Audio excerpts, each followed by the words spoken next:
It is a Super Sunday in the wonderful world of La Liga. Folks, welcome back to day 2 of our tremendous campaign. We're raising money for Feeding America, a wonderful collaboration across La Liga, UNIC Women, and relevant sports. It's wonderful to be involved. My name is Kevin Egan, and as you see the wonderful cast next to me, thrilled to be alongside Melissa Ortiz. We got Jimmy Conrad, Shane. Melissa, big smile on your face. Good to be back again, huh? Of course, happy as ever. This is a great opportunity to be part of this. And what's better yet than spending the weekend and Sunday, good old Domingo, than watching some footy. Even if it's FIFA, I am super into it. That's it, exactly, and raising money for a great cause. We've reached $8,300, hoping to hit that $10,000 mark. That was the aim going into this tournament. Jimmy Conrad, what jersey have you got for us to kick off today? No, I'm excited. I like to see some of my favorite players in high-pressure situations. So this is setting up nicely. Big-time players from La Liga clubs and, of course, some American athletes as well. Specifically, one of my good friends, Ocho Cinco, who didn't do so well yesterday. So I'm excited to see how he does today in day 2. And the jersey you have for us today is? It's Getafe. Out of respect for Alon's onesie yesterday, I just thought, it only made sense. Okay, good stuff. And Phil Shane, you will be calling the first round of games today as well as the final. Phil, the voice of La Liga on beIN Sports. Great to have you back. You enjoyed yourself yesterday, Phil, and the stakes a little bit higher today. Absolutely, and not just steaks, but the arepa is actually really good today as well. So you can check with Melissa on that one a little later. Thrilling games yesterday. This is what the bracket looks like coming into today. We had some magnificent goals, some brilliant high-scoring affairs, and Villarreal trouncing Sevilla by 7-3 on aggregate. So Pau Torres and John Collins advancing. They will now take on Atletico Madrid. Alvaro and Chad Johnson. Ocho's 4-3, a golden goal victory over Getafe. Outgo the Minnows from the other side of the bracket. Valencia advancing by 1-0, and Real Sociedad putting on a show with Ali Long and Alexander Isak. Just so good to watch. Easy on the eye as they won by 7-2 on aggregate. They really did make it look easy. Jimmy Conrad, a look back at some of the highlights from yesterday, some of the goals, and we'll kick it off with Pau Torres and what was a scintillating performance from him. Yeah, I mean, he was pretty solid on both sides of the ball. I think it showed here. Here's a good goal. A lot of patience in the box, which is really important. Gets a nice long shot, takes his time, picks his spots, and says thank you very much to two. And then here we're going to jump to Ali Long playing as her teammate, Alexander Isak, who does what he does best, and he slots it. I think they're the two favorites coming into these semifinals. I think Real Sociedad, even though I have a lot of respect for the Alvaro Morata from Atleti and Gaia from Valencia, I don't know. There's just something special about these two guys in particular. But here's a good look at Alvaro getting in. And there's the onesie by Alon. I can't stop looking at that onesie. It is something special. But yeah, I mean, I don't even know if he was interested in that one, but it got done. Alvaro won it in extra time, which was a pretty special result. It's our only golden goal of the competition. There's no aggregate here. So even though we play over 2 legs, if they're tied after legs, we go to golden goal, which I love. I want golden goal to come back in real life, Kevin. That's what I'm trying to say here. Oh, it's a heartbreaker, though, isn't it? It's probably even worse than losing on penalties. Losing on the golden goal, and you saw João Felix was the man that tucked it away for Morata late on. Agree to disagree, Kevin, because I really feel like golden goal, at least you have a chance to play. For me, penalties is more of a coin flip. You know, you could do the John Terry in a Champions League final and slip. I mean, there's all these different things that you could do. But you actually get to play and put yourself out there and play to your strengths. So if you lose in that situation, that's on you, right? Penalties are something different. You know, I think yesterday, Melissa, the big surprise package, I think for us, all things considered, was probably Pau Torres. Coming into this game, look, the young Spanish centre-back of Villarreal, we didn't really expect him to go and hit 6 goals in the fashion that he did. And Jimmy, you had pointed out at 3-2 that it looked like it was going to get back to 3-all. Both of you guys rocking the yellow submarine there. But Melissa, Pau Torres coming into today really was the one to keep an eye on. Absolutely. I mean, I have as most impressed two players. One of them is Pau Torres and the other one is Ali Long. But for Pau Torres, I mean, I think it takes two sides, obviously. You look at Munir. I don't think Munir played his best game, and I also don't think he thought about the second leg, of course. Now, for Pau Torres, just like Jimmy was saying, his offensive end was great. The way that he finished, I mean, you got to press those buttons and make sure it curves the right way. You know what I mean? So his finishing skills were on point, and his technique as well. So I'm impressed from Pau Torres, but I also have to give it to Ali Long as well, who was playing for Real Sociedad. The thing is, though, Phil Shane, Chad Johnson, Ocho Cinco, we know he can play the game. And then alongside Alvaro Morata, who I thought was class yesterday too, they may be flying under the radar coming into this final day. Oh, absolutely. And I mean, when you take a look at what Chad's been able to do, what Ocho Cinco does around the world, he challenges everyone. And from what I understand, he's actually beaten someone on our panel here today quite convincingly. They're still the witness protection program. Why are you bringing up old stuff, Bill? Why are you bringing up old stuff? Kind of a full card kind of thing. He sets the stage out there, puts a little bait out, and we might find out if he's got something special for John Collins today. All right, folks, here the gamers are set to go for Villarreal. They're going to join Melissa and I. And Melissa, we were just talking about it. You're going to get a chance to ask Pau Torres. First off, but we were really impressed with the Villarreal centre-back. Hola, hi guys. Look at this. I'm sporting the yellow submarine. Oy, por ti, Pau. Pau, ¿cómo estás? Ganaste ayer a Munir 6-2, un partidazo. ¿Cómo te sientes hoy? Ayer me imagino que descansaste bien, pero ¿estás confiado?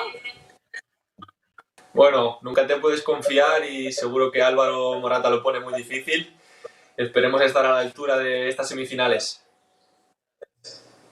So I just asked Pau, I stated that yesterday, you know, he kind of gave a lesson to Munir 6-2, but I asked him, you know, did he rest well? Is he prepared? And is he overconfident a little bit going into this next day? And he said he's chill. He can never be overconfident in anything. And he's ready to get in the match, of course, alongside on the same team as John Collins.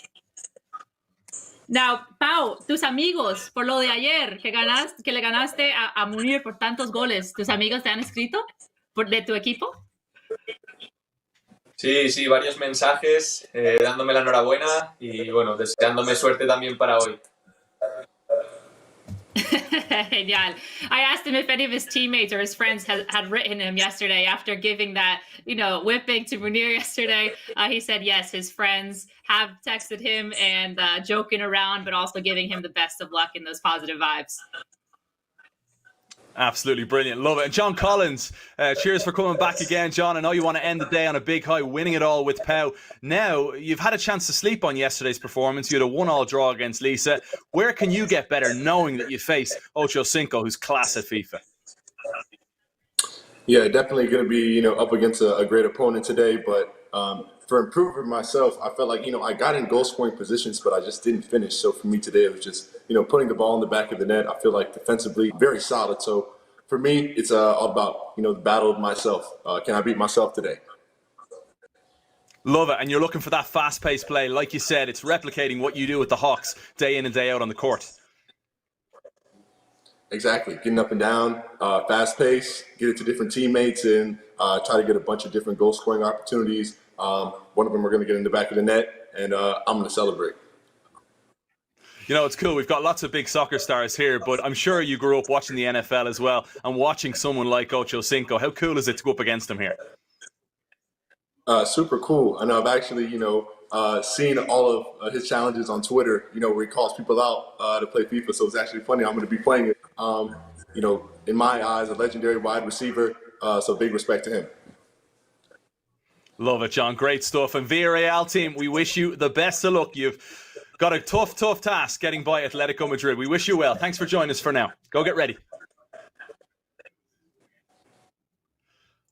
Wonderful to hear from the guys. And I'll be honest, Phil Shane, the one thing that strikes me from that Villarreal kind of exuberance, that confidence about this team right now that you can't really shy away from. That's a side that I might go on back. Very good point. And the one that I think might be the dark horse, and we'll take a look at them when Mark Brown joins us in the second semifinal. But Jose Gaya and Demarius Randall just one goal in that entire tie. And I think that translates as what we saw yesterday with Pau and John Collins, and that is defense. And something Jimmy pointed out yesterday. The goals come, but the key is stopping the other team from scoring first. Excellent. Now the opponent for Villarreal standing by, Atletico Madrid. Joining us on the line right now, Alvaro Morata and Chad Johnson, Ocho Cinco. Folks, thank you so much. Great to see you again. And Melissa, you're whipping out the Atletico Madrid jersey this time. Will you ever make your mind up, Melissa Ortiz? You've got some questions, I know, for Alvaro Morata. Yes. Good. Hello, everybody. Happy Sunday. Super excited to watch you face off against Villarreal. Álvaro, ¿cómo estás hoy? ¿Descansaste ayer? ¿Ya enfocado, listo para hoy? Sí, bueno, he descansado muy bien y estoy muy pendiente de lo que hace Chad en nuestro equipo porque sé que Pau es un gran jugador y bueno, espero que ganemos, pero sé que Pau es muy bueno, así que confío mucho en Chad. Alvaro explains, well, I asked him if he rested well yesterday and if he's ready to take on this match today. And he said, yes, he rested well. And he knows that Pau Torres is very technical and a very good player, but he's ready to take on this match. Ayer, Álvaro, ganaste a Alan Nyom 2-1, claro que pro, y hoy te vas a enfrentar a Pau. Explícanos cuál va a ser tu táctica para este primer encuentro o si vas a cambiar algo de tu formación. Bueno, yo no voy a cambiar nada, voy a usar los jugadores que vienen ya puestos para evitar problemas luego de que uno me diga si he puesto a uno o he puesto a otro y bueno, yo voy a tratar, sé que Pau es muy bueno, voy a tratar de hacer el mejor partido posible, pero hoy sí que ayer gané yo y hoy le toca a Chad dar la cara porque sé que Pau probablemente me gane, pero es turno de Chad, que sé que es muy bueno al FIFA y espero que gane su otro partido y que nos haga pasar a la final. I asked Alvaro, well, I told him that yesterday he played a heck of a game, beat Alan Nyom 2-1, of course, with that golden goal. But for today, about to face off Pau Torres, if he was going to make any tactical changes or formation changes. And he stated that no. And the reason was because, one, he liked it, playing with that formation and those players, but also to avoid any problems amongst his teammates if they say, hey, why did you sub me out in this FIFA tournament? But other than that, he is ready to play this game, and he knows that Pau's a good FIFA player, as stated before, but he's happy and he's ready to win. And he knows he's got a great teammate as well in Chad Johnson. Chad, you bounced back yesterday. Clint Capella was 2 goals to the good against you. And sure enough, your fight back meant everything because you guys ended up going through on golden goal. Now that you've had a chance to sleep on it, is there anything you want to alter about your game today, or are you just going to continue with that momentum? Just continue with that momentum and be a little bit more consistent, man. Be a little bit more consistent. Try to get rid of some of the skill move, basic football, and just finish. That's about it. I know you've taken to social media with a picture of you and Alvaro from before. Where was that? When did you guys get a chance to get together? Well, the thing I was previously, if I'm not mistaken, where they came down. I forgot who it was. They played it at the Dolphin Stadium down here in Miami. I was able to meet him and Yao Felix and Diego, so it was cool. Oh, that's really cool. Now you go up against John Collins. He says he wants to move the ball fast, just like on the basketball court. That won't alter your game in any way, will it? No. Regardless of what he's doing, I'm going to stick to my game plan and then execute the way I know I can. And just stick to the basics and get away from the skill moves. Because if somewhat because of the way the game has been adjusted for the tournament, I have to stay basic. That's smart advice. Great stuff, Chad. Great to hear from you and Alvaro Morata, Atletico Madrid. We wish you well. Gents, thanks so much for joining us. Go get ready for the big game. We have it coming up. Villarreal, Atletico Madrid, the first semi-final of this Kick COVID-19 tournament this weekend. Jimmy Conrad, your reaction from listening to both Chad Johnson and Alvaro Morata? Well, I think Ocho Cinco brings up a good point because for everybody that doesn't know, all the players are rated 85 overall. So whatever their ratings are in-game normally when you play FIFA 20, those are kind of out the window. So everybody's kind of a base level. Everybody's got the same thing. Excuse me. But there are certain gifts that each player does have. Like, for instance, Santi Cazorla has a 5-star weak foot. That will be used to his advantage in some ways. But overall, it's going to be who has a better understanding of the game and how to create opportunities. And I think that's what Ocho Cinco was alluding to. So it should be pretty interesting to see how it goes, because Chad is, he has flair in his game. He has a flamboyant personality. He likes to put himself out there. So for him not to want to do those skill moves makes me kind of sad for him, because I know that's what excites him about the game. However, I know that he's a competitor first and he wants to win, and that's going to trump anything else that goes there. So it should be a great one. I'm going to go with it's just hard go against Pau Torres. I think Villarreal, if you're asking for my prediction. All right, I am indeed. Villarreal, says Jimmy. Melissa, really quickly, who have you got? Villarreal. Villarreal as well. Wow. Phil Shane, Atletico Madrid, what are you thinking? The one thing for them is I think Alvaro has to keep it close and hope Pau doesn't have the explosion like he did yesterday. And then it could get, like I said, with Ocho Cinco and John Collins, it'll be a good one. Here we go. The first game of this Super Sunday Kick COVID-19 here is underway. Phil Shane, Jimmy Conrad, take it away. And here in the early going, it is Villarreal from the left to the right, wearing the yellow and that familiar red and white stripe with the blue shorts of Atletico, defending the goal towards the right. It's Bruno Soriano pushing forward and out wide to Mario Gaspar. Down the line, Moreno cuts inside, and here in the early going, the shot rolls to the corner and right off the bat. Oh, what a goal. Oh, Phil, 4 minutes into this game, Pau Torres is already putting his stamp on things, letting Alvaro know, and even Ocho Cinco for leg 2, that this could be a tall order for them to come back into it. That was a great way to start the match. Angel Correa cutting inside. Atletico looking for the equalizer, and they get it. Just 2 minutes later. God, what unbelievable. What are we even seeing here, Phil? That is an amazing start to the game. More often than not, when you get into big matches like this, the semifinals, the final, things are tight. But we already have 2 goals before 10 in-game minutes, so what a start to this game. This is a cracking affair. Okay, Resurrección, quite aptly named, as we are back level. Zambo Anguissa had 2 goals for Pau Torres yesterday. 1-1 the score, 9th minute. Again, real-time 6-minute halves as they try and push this together. Not a lot of time, Jimmy, to get fancy. Yeah, you want to make sure you stick to your game plan. You want to maintain some possession, especially in the attacking half. It doesn't deviate too much from what you try to do in real life. But establishing the rhythm's really, you can already see Alvaro's put a little bit more time in on the sticks. I think he's been practicing because he looks a little sharper than he was yesterday. Back to the 18 and blasts it home with the left foot.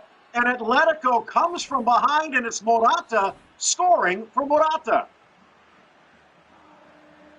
This is not what I expected to see, Phil. I really thought that Pau Torres was going to come out. He was very dominant yesterday. I feel like he was so maybe confident in coming out and just maybe not having to practice and play against Alvaro. But I feel like Alvaro has really put some time in. He scored 2 fantastic goals so far. Monteveros playing it back, top of the 18. Zambo Anguissa plays it square. Bruno, the captain, a deflection, but Oblak there to pounce.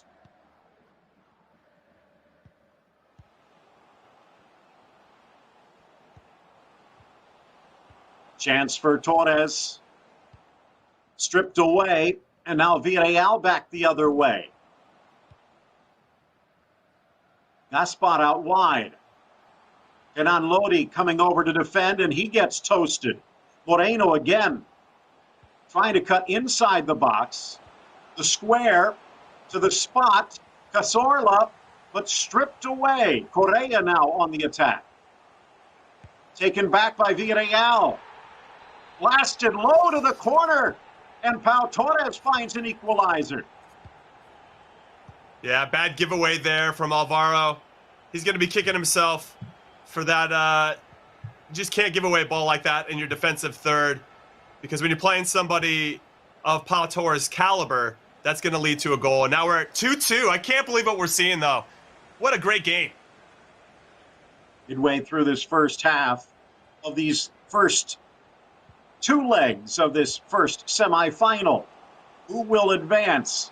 Villarreal looking for another go-ahead goal. Beautiful work by Cazorla. Brings it to his right, back to his left. Denied by Oblak.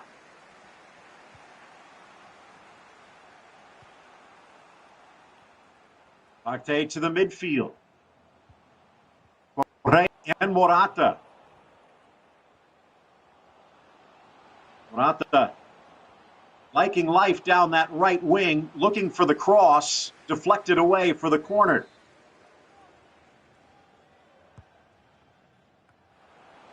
Atletico looking for their first lead. Alvaro Morata playing in the first leg yesterday, or make that the second leg, which meant that he was in that golden goal position to knock off Alain Nyon. How different is it playing in the first to the second leg, Jimmy? Well, I'd say there's a lot more pressure, especially because that first leg was tied. So his performance was going to be pretty critical, and I thought he did well. I thought he maintained his composure, both on the field and when he was holding the joystick. So a really professional performance from him, and I've just been really excited to see. I feel like he's playing a lot sharper today than he was yesterday, and I think that could be a tough test for Pau Torres, as we've already seen.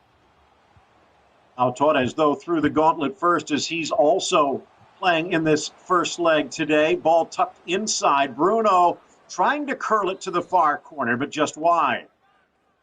Deflected it for the corner kick. Villarreal, less than 10 minutes to go. Lifted towards the corner again with the left-footed volley, but Bruno wide. Yeah, good opportunity there from Pau Torres. What I would say to him is his first goal really came from playing out wide, taking the space that Alvaro was giving him. And we find it here again, and having the patience in the box to get a goal. And, oof, that should have been in the back of the net, but that's better from Pau Torres. There's got to be more of that. Headed back towards the midfield. Villarreal, much better possession. Still level at 2, 5 minutes left. Grabbed by Oblak. Taken back in the midfield. Villarreal bursting into the 18. Shot low, and down goes the Slovenian wall again. Yeah, Oblak definitely looking to pad his stats by throwing the ball back to Villarreal so he can make another save. What a through ball here, though. Slips through. Down, off the post. Rebound, and it's shot wide. Oblak was beaten, but Paco Alcácer couldn't find the net. Yeah, there's a couple opportunities now where Alvaro's just kind of loose with his passing that's given Pau Torres the opportunities that he needs to take the lead, but he can't take advantage of it just yet. João Felix inside for Partey. Feeds it back for the young Portuguese star. Tries to sneak it through, but it's blocked wide.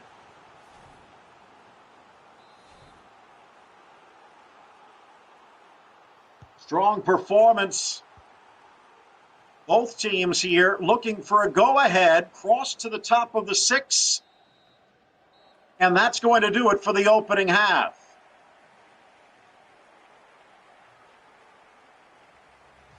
Yeah, great first half there, Phil. Lots of action, lots of goals. And if I had to break down each game, I mean, you can see the shots right there. Pau Torres had 10, whereas Alvaro only had 2, but he made the most of those 2. Again, I think Pau Torres needs to take the space that's been given to him. It's a little bit out wide on the wings and then cut in. That's how he scored his first goal very early on. And Alvaro, again, he kind of has to do a little bit of the same thing. Just be patient in and around the box and just protect the ball in his defensive third, because he's been giving away a lot of sloppy passes. So second half underway. 2 teams switching. Villarreal now moving in the yellow from the right to the left. Ball inside. Alcácer. Poked away. Saúl. Up for Felix. As Atletico trying to find the lead.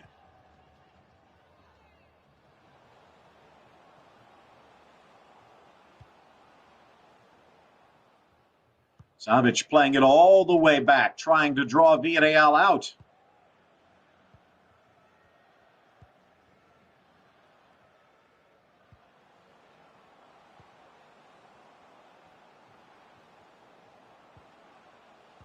Opportunity for Morata. Lays it off. Partey keeps it moving. Renan Lodi out wide, playing a lot more defensive than we would normally see in real life. maybe one of those situations this. with the first leg. Try not to lose.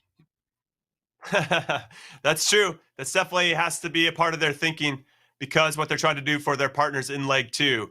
But I like what I'm seeing now in the second half from Alvaro. He's being a little bit more patient with his possession. I think that's going to create some gaps. It's going to put Villarreal on the back foot a little bit. It's going to take them a little bit more time and have to make more passes if they win the ball, let's say 80 yards away from Atleti's goal as opposed to 20 yards, which is what we were seeing in the first half.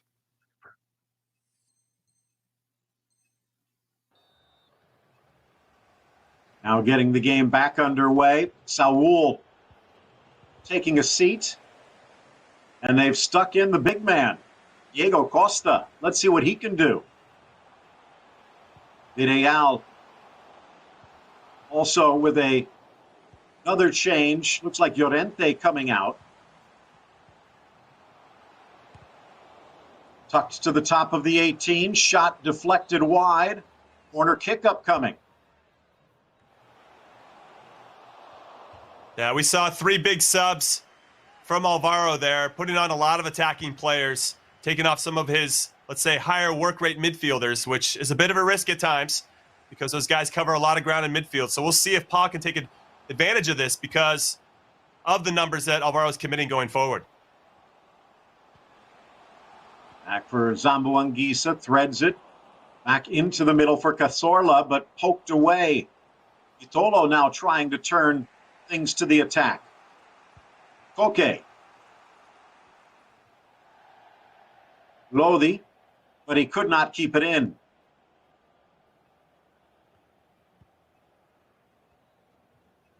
Morata already 1 goal for himself in this virtual tournament. 17 for Spain's national team, and he's doing really well in his return to the capital wearing the red and white. But right now it's Villarreal on the attack. Nice little stutter step. Moreno in. Cazorla wide. That's better from Pau Torres, though. I like the overlapping run from his defenders to create the space. It's unfortunate he didn't get more out of that, but that patience could prove to be pretty key here. He's just got to stay with it and not get away from it. 2-2 the score. Mentioned Morata. Goal every other game for the national team in real life. Pau Torres, even better. A perfect 1-for-1 in his Malta debut. Let's see what he can do here as the second half winding towards a close. Midway through the second. Atletico with the ball. Villarreal pressuring in the midfield, though.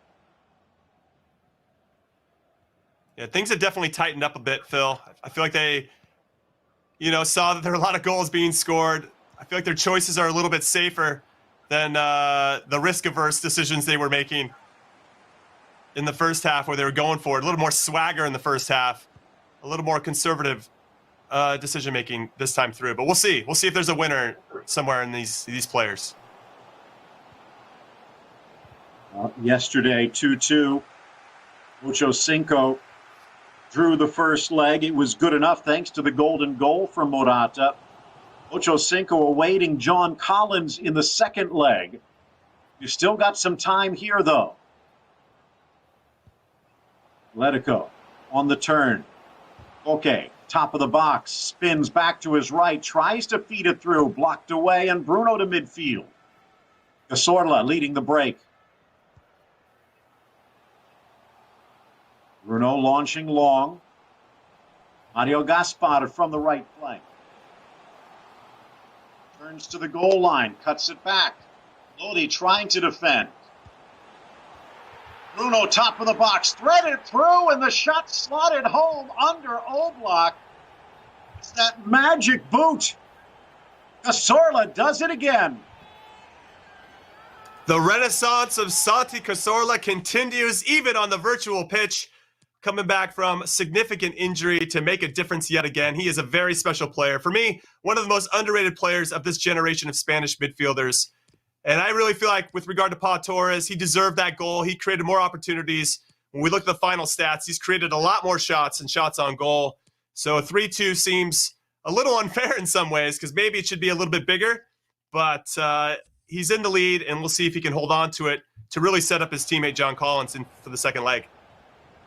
If I read that right, a little bit of a gamble here from Pau, taking out Raul Albiol and sticking in Carlos Bacca. Chukwueze also coming in for Villarreal. So it's all-out attack as they look to try and add here.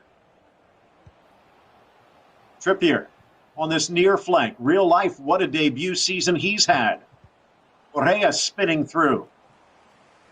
10 minutes left, but the offside flag comes out. Yeah, I don't mind this decision from Pau Torres with his subs. I think he saw that Morata was also committing a lot of numbers going forward, so the balance might be there a little bit. Chukwueze has a lot of pace in this game in particular, so he can cover a lot of ground. And then Albiol doesn't have a lot of stamina, so he gets tired quite quickly. So I like the moves here. That's really smart, and it's a sign that Pau Torres plays a lot of FIFA. Threaded through, nice ball in. Bacca, all he does is score goals, and he's done it again. Dig it out of your net, Jan Oblak. That is some side netting cheese. Terrific finish. 4-2. Ooh, Chad Johnson's got some work to do here in leg 2. Well, it was a good comeback in the first half by Alvaro Morata. Similar to what we saw yesterday with Munir, but Pau Torres owned the second half then, and he's doing so again here today. 3 minutes remain, plus added time. Leg 1 of this first semifinal. Can they get another? Zambo Anguissa denied in the center circle, but wins it back. They are looking for a fifth. Chukwueze trying to cut inside, but stripped.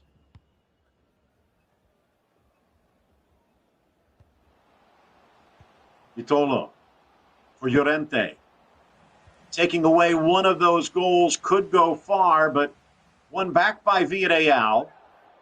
Again out wide for Bacca. The Colombian to the inside. Tries to cut into the box. Taken down, no whistle.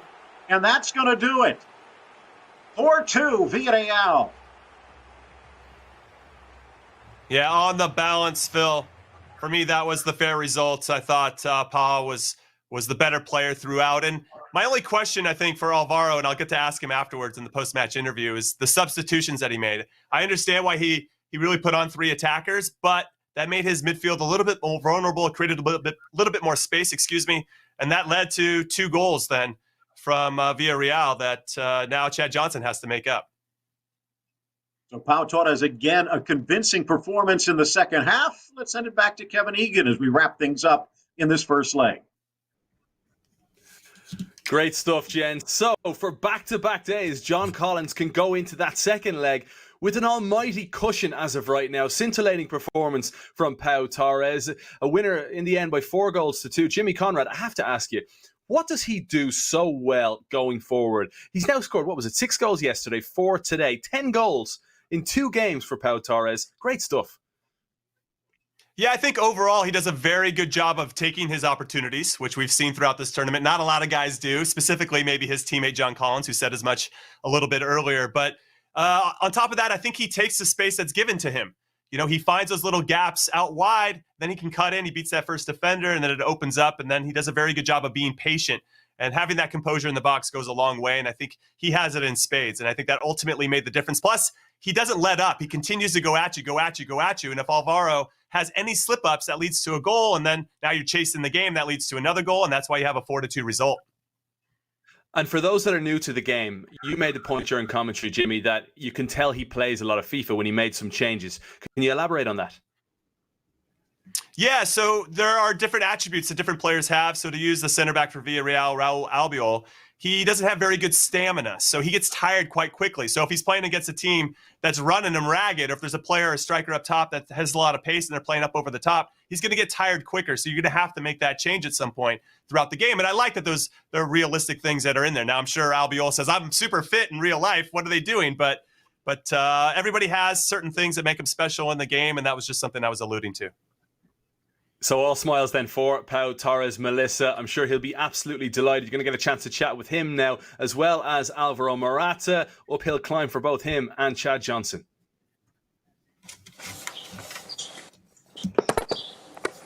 Hola, cracks. Qué partidazo que jugaron. Pau, dime, estaban empatados 2-2 ¿Qué estaba pasando en tu mente en ese momento? Nada, pensaba en lo mismo que ayer un poco. Nos hemos ido a la media parte igual que ayer y tenía que apretar un poco más la segunda si quería ganar. I asked Pau what was going on through his mind when they were tied at 2-2. And he said, same thing as yesterday, keep cool and just press a little bit more, just like yesterday, in order to get the win. Y luego, Pau, hiciste un cambio, algunos cambios, incluso metiste al colombiano Vaca. ¿Por qué hacer el cambio en ese momento? No, justo, bueno, lo quería hacer cuando íbamos 2-2, pero bueno, quería ganar y sabía que Vaca podía aportar buenas cosas al equipo. I asked Pau why the changes, why the subs, and of course adding in the fellow Colombian striker Carlos Vaca, and he said that he wanted to win, of course, and he knew that by putting in Carlos Vaca, that would help score a goal and eventually win. Ahora, yeah, it was a great Álvaro, performance there.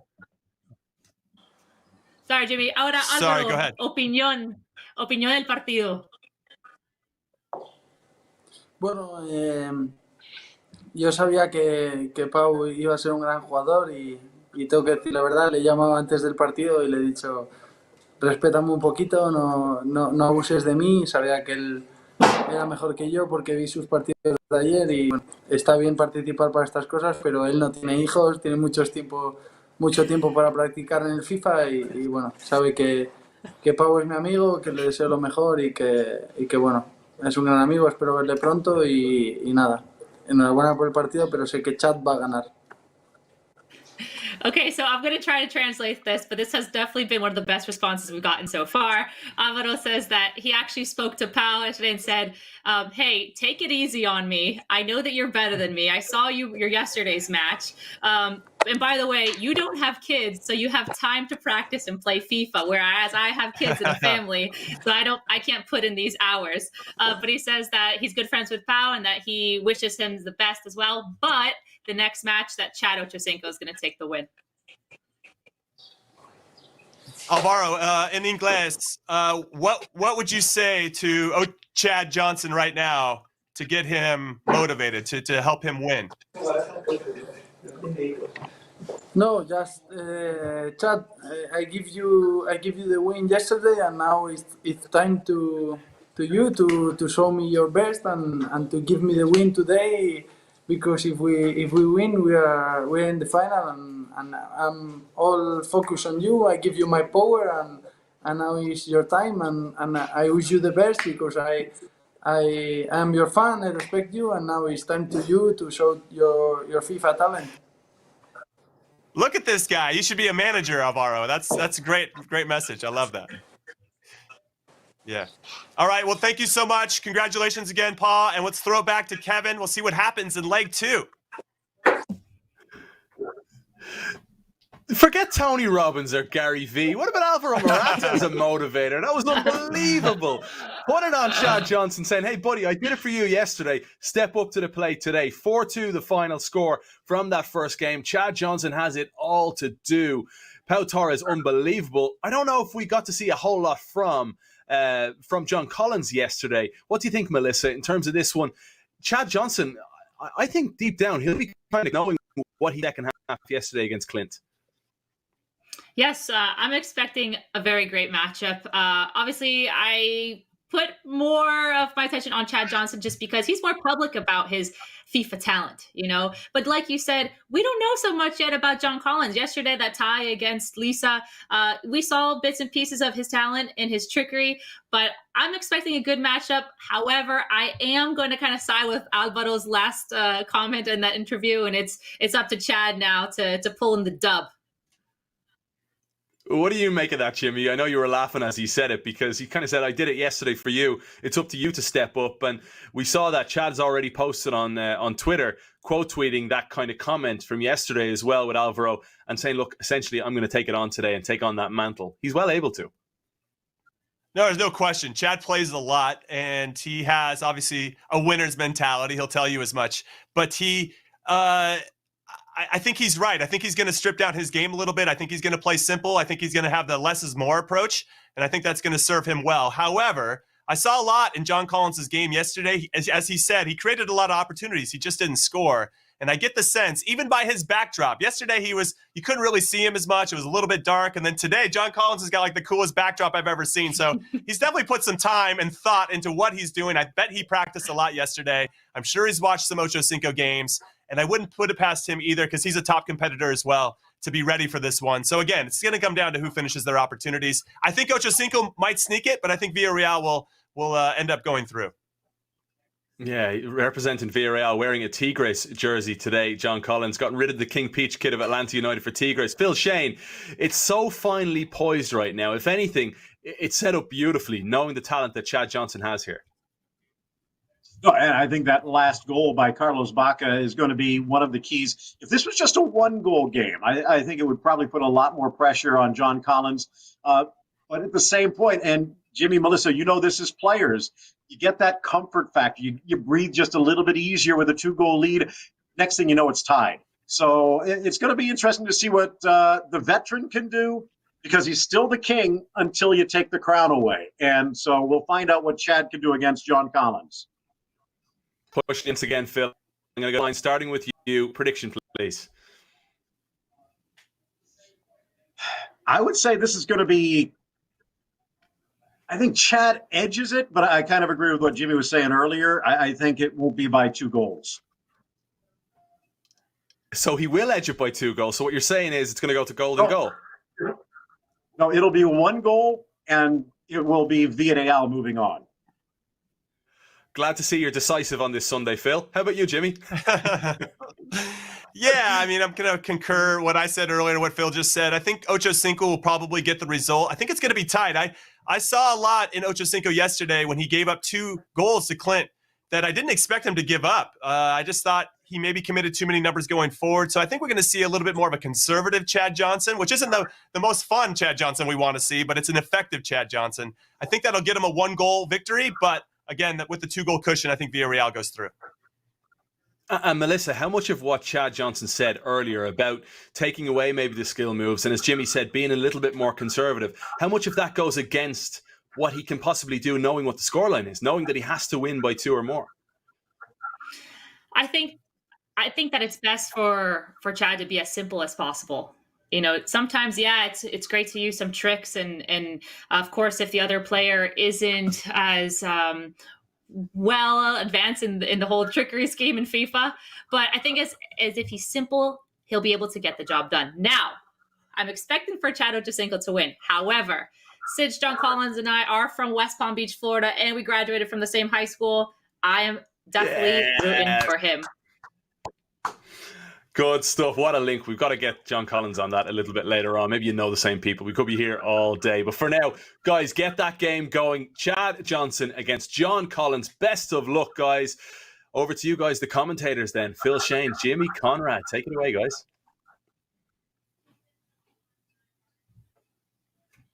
And it is second leg time. Chad Johnson, Ocho Cinco just needs dos to keep Atletico Madrid alive. John Collins for Villarreal. Well, if he gets the 1 goal he got yesterday, it could be good enough. And a little South Florida representing Beach High against Cardinal Newman as Atletico taking on Villarreal. And here as we take a look quickly as these two teams getting underway, Jimmy, give me an idea which team comes out, I guess, a little more aggressive. Yeah, that's a really good question, because Chad, being down 2 goals, if he goes too aggressive and gives up a goal, that 3-goal deficit is something that's going to be obviously a lot harder to overcome. However, he's got some really talented strikers, including Alvaro Morata, his teammate in this competition.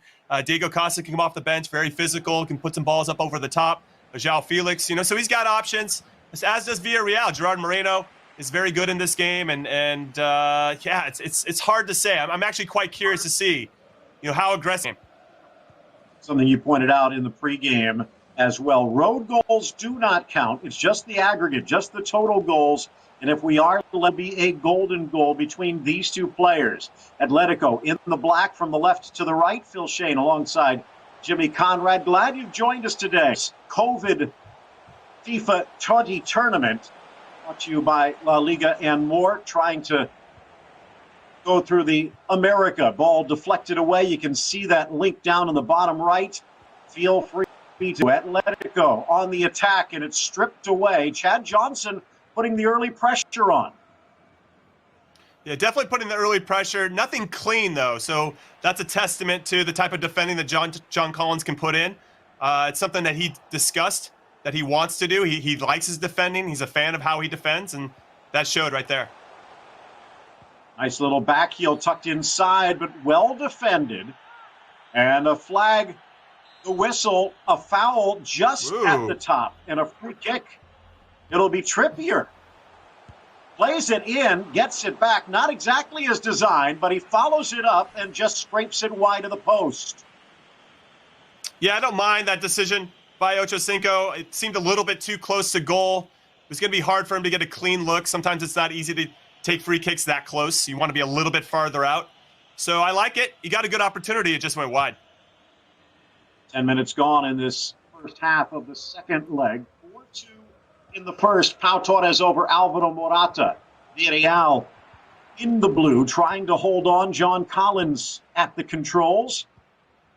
Gaya and Randall, Isak and Long awaiting in the second semifinal. Who will that winner face? Still scoreless, looking for a chance here. It's Morata, stripped at the edge of the six. Yeah, more good defending from John Collins. It's clear he knows what he's doing. It's really important in FIFA to have a good defensive unit, just like it is in real life. You just want to be solid in all areas, especially in the spine of your team. And he's got that in spades. We'll see how long he can hold off Ocho Cinco, though, who's been very aggressive so far. João Felix coming up that inside right channel, lays it off, but good defense. Vicente Iborra now looking to go the other way. Cazorla, Alcácer, back to Santi, spins, feeds, Paco, wide. Oh, that might have put this tie away. John Collins does everything right there. Good counterattack, good give and go, good 1-2, whatever you want to call it. Should have hit the back of the net. He had both corners. It's unfortunate, and Ocho Cinco must feel pretty lucky at this point. Beautiful ball through, but it doesn't carry, and the first shot from Koke goes wide. I mean, this is another opportunity that should have hit the back of the net. Ocho Cinco has way too much experience playing FIFA to miss that wide. I know it's Koke. It's not a guy that is normally in those positions. I guess he can get there sometimes, but he's got to do better. He's got to put that on frame. Six-time Pro Bowler Chad Johnson might have even a few more honors in his FIFA career. Another chance for Partey. Spins back to his right. The Ghanaian coming up through the Atletico system. Ball back. Battling for it, Iborra, the big man. But a good step up by Stefan Savic. I think that's kind of what he was talking about. Chad Johnson, more direct than we have seen. Yeah, I just fear a little bit for the counterattack, which is what we're seeing now. That's how he got stung twice yesterday against Clint. Right now, John Collins can't take advantage of it just yet. But for me, the final pass from Ocho Cinco is a little bit lacking. I think he feels like he's in a rush. And right now in the first half, I don't think he needs to be in a rush. I know he wants to score that first goal to put some pressure on John, but he can wait. There's just got to be patient.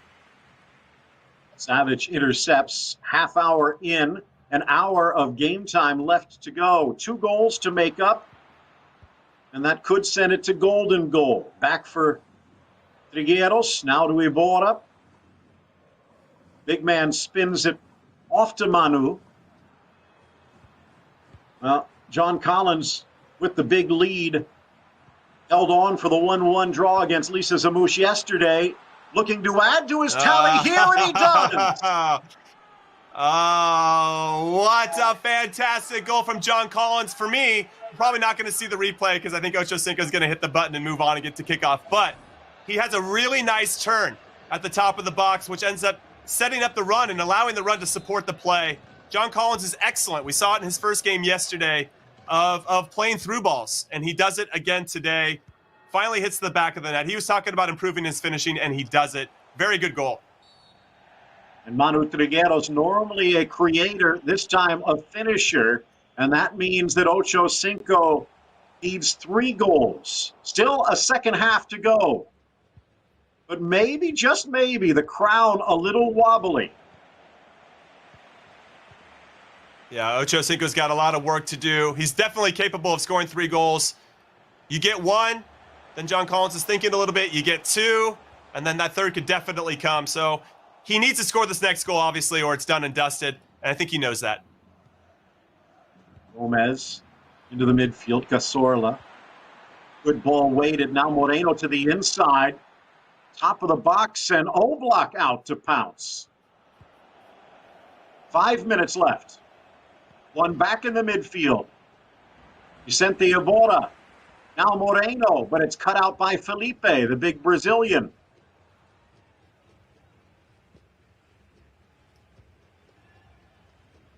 Is there a goal for Atleti in this first half?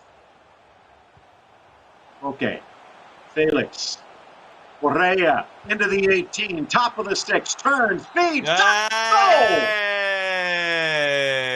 What a great goal from Ocho Cinco, and it really starts with a good run out wide and a little bit of patience when he cut back in.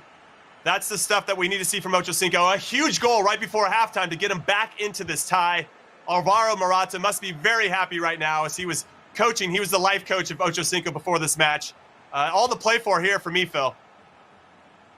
Just like in real life, it's Angel Correa that's creating the chance. João Felix converts, looking for another before the half.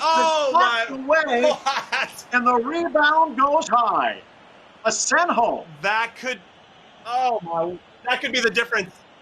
Ocho Cinco's putting himself in position to make plays, to get goals, to get back into this in a really meaningful way. He's got to finish that. That's unfortunate in so many different ways. I think he'll be talking about that afterwards if we get the chance to speak to him.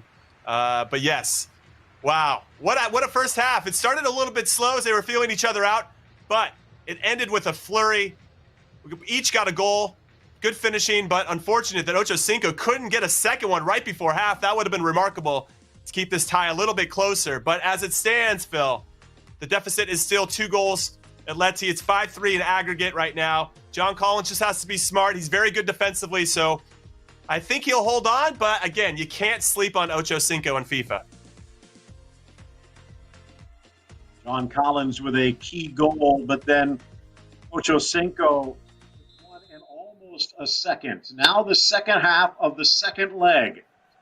4-2 in the first, 5-3 on aggregate. 2 goals to make up for Atletico Madrid, or they are gone. And Villarreal, with Pau Torres and John Collins, would be on to the final. Second semifinal, Jose Gayat, Demarius Randall, Alexander Isak, and Ali Long. That one coming up immediately following this as we work our way towards this Kick COVID tournament final. Now, Atletico in the black, from the right to the left. Chance for João Felix, the young Portuguese superstar. Koke back to the middle. Trying to thread it through, but can't. One back. He's got to hit that first again. time. Koke into the box. Gaspar Asenjo out to grab, but the foul call. Yeah, Ocho Cinco had a great opportunity to send Koke or Saul through. First time, he elected to take a touch first, and that closed down the passing lane. But I think he'll be looking for that moving forward because I think that space is there if he's looking for it. Nice hold by Morata. Dishes wide for Saul. Saul doubling up with Kenan Lodi and João Felix on this left flank. Into the midfield. Knotted down. Saul. Partey.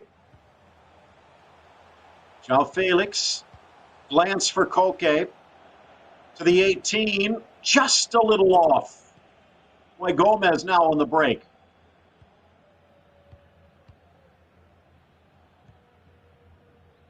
Approaching the hour mark, time running out. Villarreal and John Collins trying to bleed the clock just a bit. Yeah, you can see the way that Atleti is set up. Good run, tucked away, and Oblak kicks it. That Ocho Cinco has applied some pressure. He's got guys trying to swarm the ball. I think this is a good move. However, his guys could get a little bit tired. towards the end, but at some point he has to start chasing the game, and why not with 30 in-game minutes left to go? Felipe. Brazilian taking it up to midfield, now in for Koke. Still 30 minutes left. A goal could make things quite interesting as this one winds to a close. Arte, Morata, looked for a pass, but it was blocked and now poked free. Cazorla the other way. Alcácer into the box, denied. Oblak to the rescue again.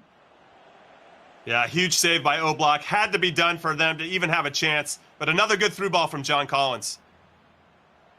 Trying to get to the goal line, poked away. It trickles across into touch. But it's going to be off the attack, and Oblak with the goal kick.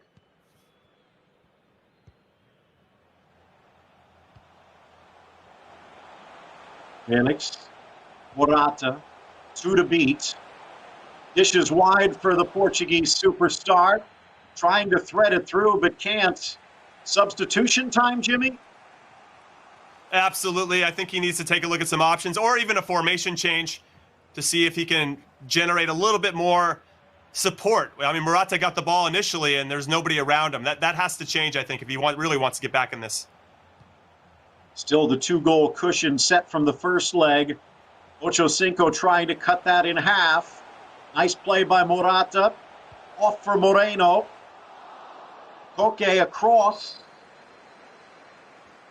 And it's knocked away the other way. Manu Trigueros, the goal scorer. Stripped in the midfield by Atleti. Good step up, Funes Mori. Things getting a little ragged here as time winds down. Good return pass. Up the center channel. Shot off the outside of the post. That would have put it away. Another good opportunity from John Collins. He's giving us the stare in the camera. That's amazing. He knows he should have hit that. But again, I'm really impressed with his defending. I think it's really stifling the attack from Ocho Cinco. I think he's run out of ideas a little bit because the defending's so good from John Collins. So we'll see if Ocho can break through. Into the final quarter hours, saw the yellow against Iborra. 1 against 3, but it's Alcácer finding a way. Not really known for his speed, but he can be tricky. Correa. Speaking of tricky. Still haven't seen the switches. Let's see what Ocho Cinco can do with this starting 11. Again, good play in the midfield by Villarreal. Looks like this might be another 1-1 draw for John Collins, and once again, it would be good enough to advance. A takedown from the side. Another free kick, and it will be Trippier again. 4 in the wall. A little chip to the 18. But not met, and Villarreal tries to clear but can't. Saul to the middle. Funes Mori steals. Not bad by the former Dallas player. Gossip. Into the final 5 minutes. Felipe again to his compatriot Lodi. Yeah, it's not looking good Still for Ocho Cinco. time. He needs to score on this sequence. He needs to score here, Phil. Otherwise, Into the 18. The shot off the post. Morata. Wow. I think he was offside, Phil, but still, I think Ocho Cinco knows that he needed to score on that sequence for him to have a chance to potentially score another one before the end of the game. I hearken back to right before the first half ended, where he had that opportunity to go 2-1 up, and it didn't happen for him. He was 1v1. For me, that's the difference in this game, because if he had cut the deficit to 1 at that point, then I think there's all to play for in the second half. A lot of pressure on John Collins, but as it were, John Collins has been really, really good defensively, and I think that's going to really help Villarreal potentially be the favorites to win it all. Makes a couple of changes as well. Pena coming in, as is Carlos Baca. Atleti continuing to push forward as we've hit the 90th. Not a lot of time left. Good work again by Pau Torres and John Collins. quite a team, and they will advance to the final if this score holds. Oh, what a move. Maybe a goal. What a play. Deflected away. Wow. And that will do it. 1-1 the final, 5-3 on aggregate. Atletico is done, and Villarreal off to the final. Yeah, that's who I predicted. I think you did as well, Phil, so I'm feeling pretty good about our predictions. I think Pau Torres, Alvaro Morata said he wasn't as good as Pau Torres, and I think that was proven to be true. And these two players, John Collins and Ocho Cinco, seem to be pretty even, all things considered. So it played out how we predicted, and now Villarreal goes through. And again, Ocho Cinco denied by the woodwork, and that last-minute goal, credit to Pau Torres for putting the offensive pressure on to give the 2-goal advantage. I think that set the stage, Jimmy.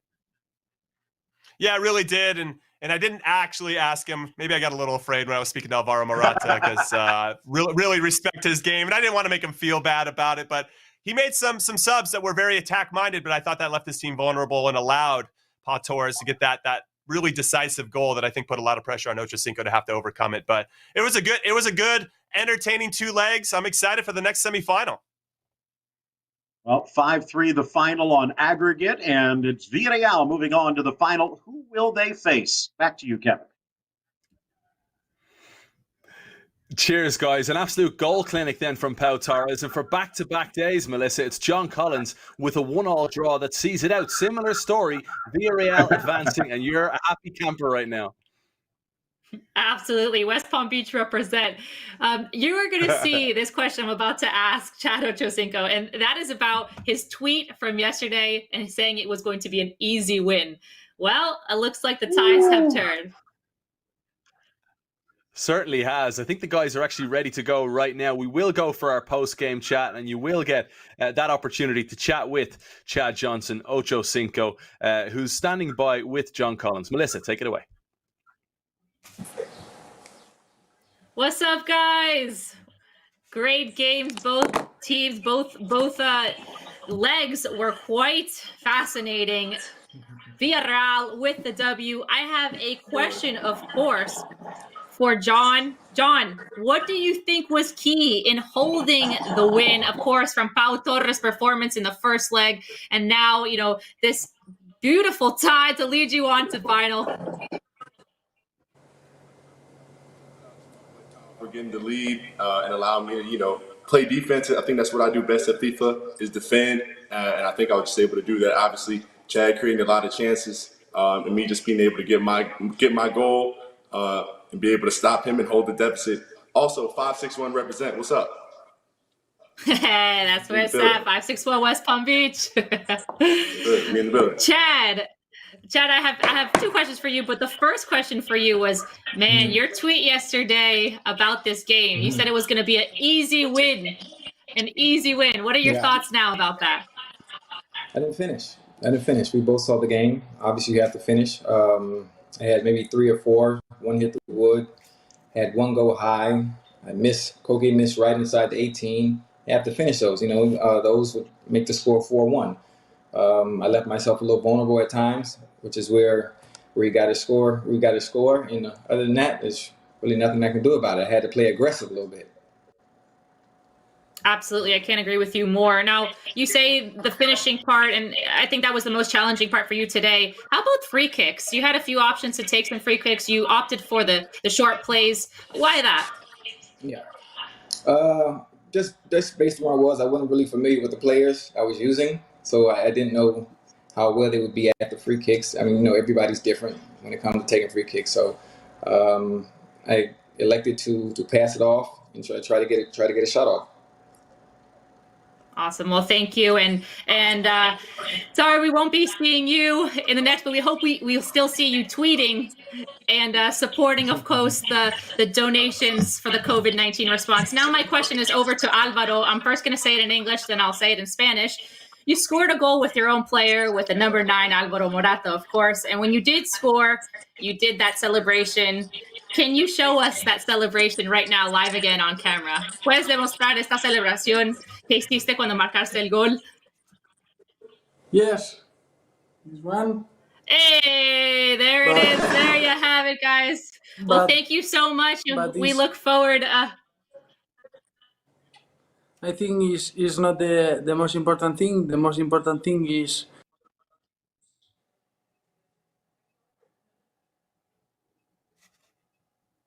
Oh, yep. Looks like we lost Alvaro right there for might be some issues of the stream. But I think what he was going to say was the most important thing, I bet, is the donations and raising funds for Feeding America, of course.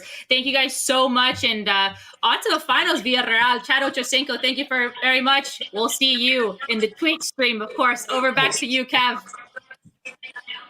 Wonderful sports. Huge thanks to Chad Ochocinco and Alvaro Morata. Hard luck, gents. So on go Villarreal to the grand final they go. Brilliant performance. They scored 7 yesterday. They bagged 5 today so far, and they are cruising through to that final. Who will they play?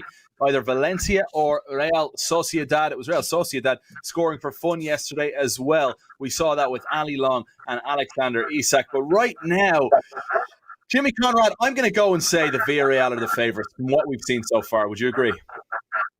Well, at the end of yesterday, I thought that Real Sociedad were my favorites. Maybe it's because I saw them play last yesterday, so they're top of mind. But after watching Villarreal play again today, I just think as a partnership, both of those players are very good. If Pau Torres gets the leg one again in the final, he can really set the tone. And then, as John Collins says, he's very good defensively, and I don't think he gives himself enough credit going forward. I think he's a through ball master that creates a lot of opportunities. And if he can finish 1 or 2 of those, then I think they'll be champions of this first ever tournament. You know what's pretty cool, guys, is that we're raising money here for Feeding America. As we've mentioned, the link down the bottom of your screen on the right-hand side, the fact that these guys are in different countries. You've got someone like Pau Torres and John Collins in different countries right now, and yet you can see their chemistry and their relationship is really thriving at a time like this. Both of them celebrating like this, Melissa, in the interview with you. It's a joy to see. It is a joy to see. And whether it's a win, a tie, whether they advance or get knocked out, you still see the goal of this and really the true meaning of this for Feeding America. And you also saw that celebration Alvaro Morata pulled off at the end. And that just shows the happiness that goes on with it. And like I said, I probably ended his words before he got kicked out, but it's all for Feeding America. We want to really, really help donate as much as we can. Hey, one more time. We got to all 4 of us nail this Alvaro Morata celebration. How do we do it, Melissa? Just like that. We're on the wrong way. Okay, good. We're on the right way. I hope someone took a picture. I hope somebody took a picture of that. So it's kind of similar to Usain Bolt, right, Phil? Something along those same lines. Just a little bit. Cuauhtemoc Blanco had one as well. By the way, I think people might be discounting Jose Gaya and Demarius Randall a little bit. We saw from John Collins the last 2 days how important defense can be. And I mentioned the Gaya goal, but they had 2 clean sheets. Now, the real problem, though, if Real Sociedad does advance, talk about John Collins and that defense, Ali Long might have been the most impressive attacking player to this point. So it will be to the test. I still don't think we know who the winner is going to be. That is a great tease, my friend. We will have the next game coming up. The other side of the bracket we go. It is Valencia taking on Real Sociedad. And a chance to see Demarius Randall for a first time. Technical difficulties yesterday got in the way. We didn't get a chance to see the Raiders' safety. So looking forward to seeing him in action alongside Jose Gaya and see if they can take down the favourites in that matchup, Alex Isak and Ali Long. That match to come. A reminder, we're raising money for Feeding America. The link at the bottom right of your screen. Give what you can. We hope you're all safe, you and your loved ones at home right now and doing your very best at this time and enjoying this action here alongside LaLiga, Uninterrupted and the Women's ICC. Quick break to take. When we come back, it is Valencia against Real Sociedad.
Welcome back in. I hope you and yours are having a wonderful Sunday. It's all go here on this show. Kevin Egan alongside Melissa Ortiz, Jimmy Conrad, and welcome to the show for the first time today, Mark Brown of LaLiga TV. How are you, Mark?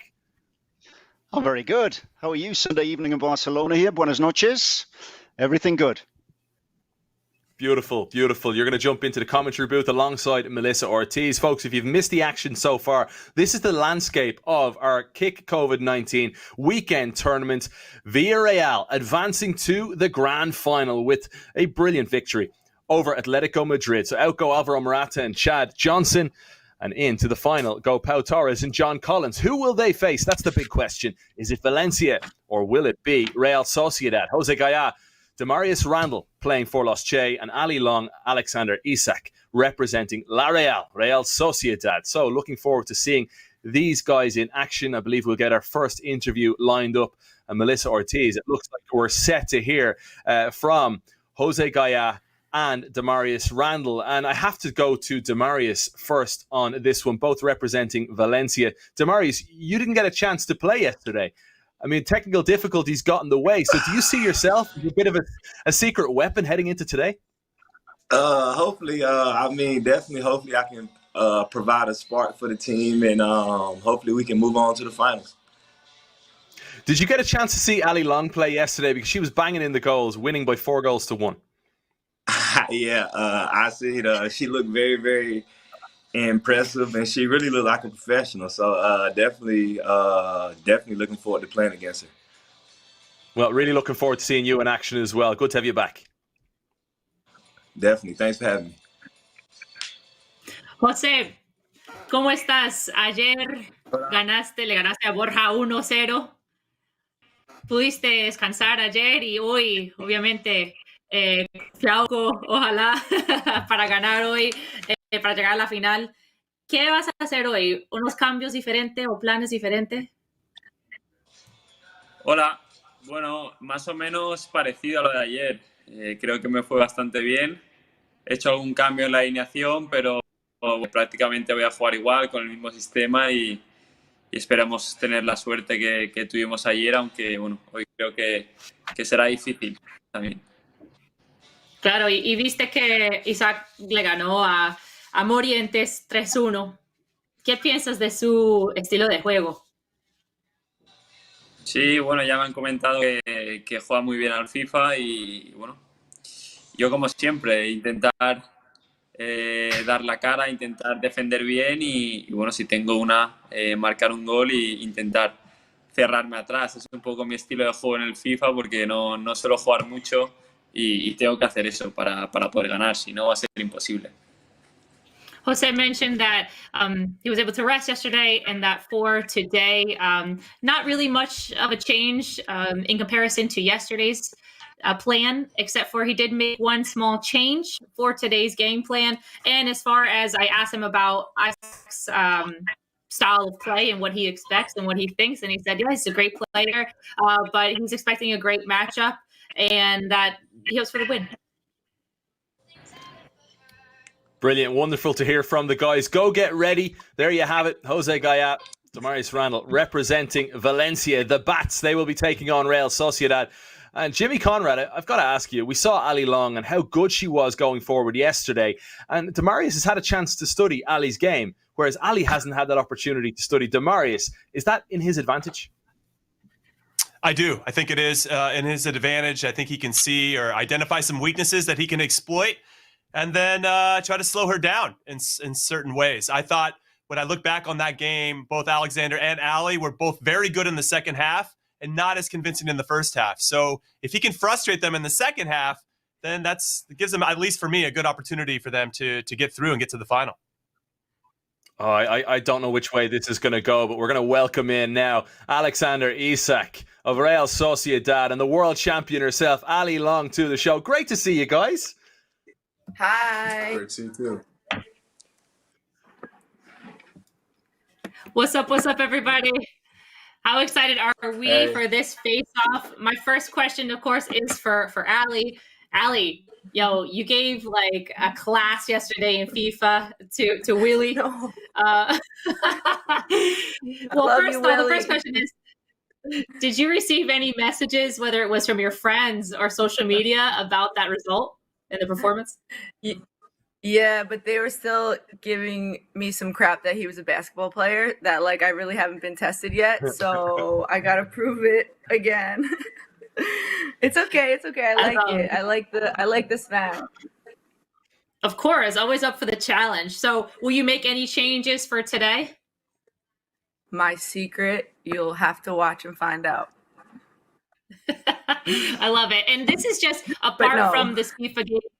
This is a question apart from this FIFA game, because I think a lot of Ali Long fans and of course U.S. Women's National Team fans would love to know, what has quarantine been like, and what is your day like? What series are you watching? The girls want to know. So I think that actually I feel almost just as busy as I would if I was, besides like having a regular game schedule, but I still have like an intense training plan.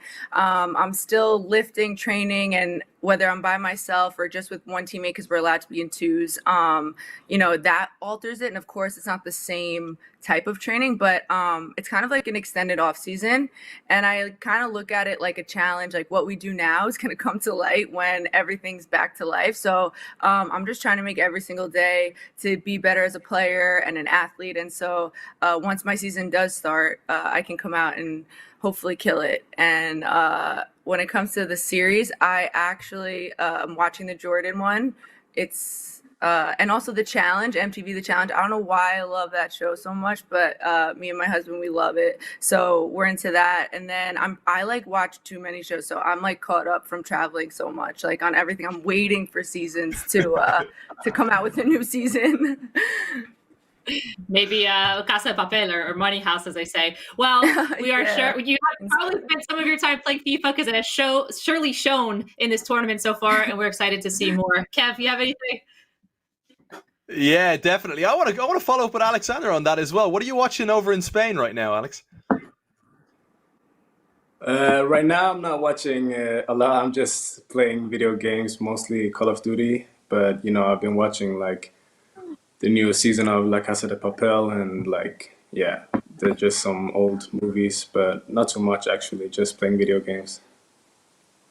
Can we talk about your team for a second, your partnership with Ali? Because I think from the outside looking in, you two seem to have the most fun, even though you're in different countries, but that connection with Real Sociedad and getting through, scoring 7 goals yesterday. You went and won 3-1. Ali said, whatever you can do, I can do better, winning 4-1. You guys are having fun.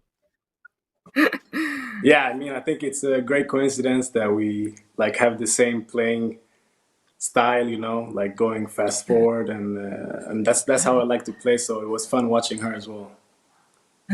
So you had a chance maybe to see Jose Gaya, a fellow you'd come up against in La Liga, play yesterday. He won by 1-0 against Borja Iglesias. Did you get a chance to study his game at all? He had a more conservative game, but he was still uber talented. What did you see? Yeah, I saw his second half yesterday, and I could see that he's more of a type of possession ball type of player. So I think we're quite different, but let's see what game is the best today. All right, good stuff. Well, you're up against Jose Gaya next. Vamos, Ali. Come on, let's be hearing you, Ali. Vamos. I need a jersey. You do. Well, brilliant to hear from you guys. Yeah, exactly. Thanks. Great stuff, guys. Representing La Real. Good luck to you guys. The game to come then is Alexander Isak against Jose Gaya. There we have it again, guys. I don't know if it's planned this way, but it is a defender against a striker once more. Let's go down the line and get our predictions, and we'll start with you, Mark Brown. Well, it's interesting, isn't it? I'll tell you what, we were talking about at the beginning of the tournament. If we were going to see a derby in the final, we were thinking about Betis Sevilla. Villarreal already through. Don't forget, Valencia-Villarreal is a derby. It's a regional derby, the Valencian community, as they call it. And I'm sure Gaya he'd just be itching to take on Pau Torres and Villarreal. Gaya looked tasty yesterday, but it's an unknown. We didn't see Demarius. I have absolutely no idea how to call this one, but I'm going to go with the ganas, as they call it in Spain, the motivation of Gaya and Valencia. Wow, big call. I have a feeling Jimmy Conrad's not going to go that way with you. Listen, I have a ton of respect for Jose Gaya. and Demarius, I think they're going to be excellent. I think it's going to be a tough test for Alexander and Ali, but I can't go against one of my own, U.S. women's national team player, world champion, one of my favorite people in the world. So I really like their chances, and it's up to Alexander to really set the tone in this first leg. Really quickly, Melissa? Yep, I'm also going to go with Real Sociedad on this one. The X factor, Demarius Randall, we don't know his style of play or his performance yet, but I'm likewise. I'm going with Ali Long and Alexander. All right, Melissa, jump into the commentary booth alongside Mark Brown. Well, here we are. Things have already kicked off here. We're in the Reale Arena early doors, and that is already Real Sociedad on the front foot, attacking the goal from the left to the right in the blue and white stripes. Valencia in that change strip of black with orange shorts. And already you can see it's going to be a tight middle of the park here. Move down that left-hand side. And Real Sociedad dispossessed there on the far side. And already Valencia springing forward. Moving down that right-hand side. Dispossessed once again, though. Mark, it looks like it's just a possession game right now at the moment. They're trying to get some feelers here and there. Of course, just in the first 5 or 10 minutes of the match. Yeah, 8 minutes gone here, Melissa. And it really is. These two sides just feeling each other out. A bit of a midfield battle developing here. Real Sociedad, though, knocking it around.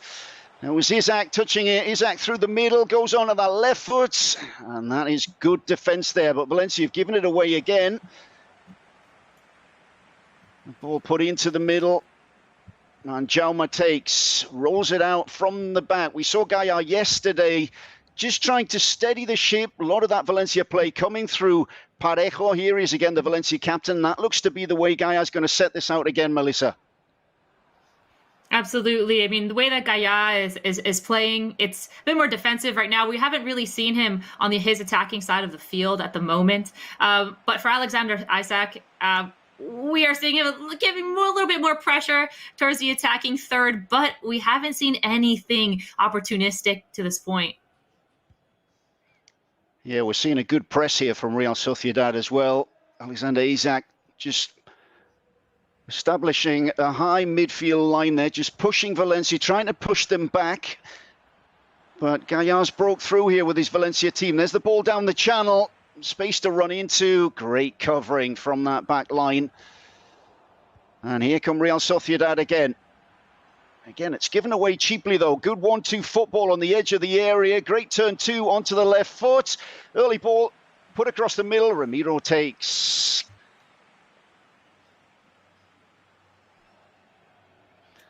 Ball rolled out from the keeper, out onto the far side.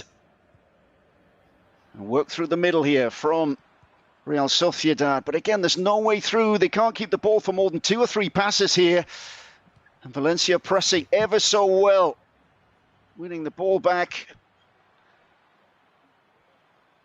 Again, patient Mark, play through the middle. Both teams need to spread the field a bit. You know, you see a little bit too much in the inside, in the middle of the pitch. As far as Isaac's play, you see him pressuring, but I do expect something from the outside mids. You know, run it down the flank a bit, get some crosses in. Yeah, it's all coming a bit too much through the middle here. But here's Parejo. He's always got ideas. The layoff for Soler goes for goal. And that is charged down again.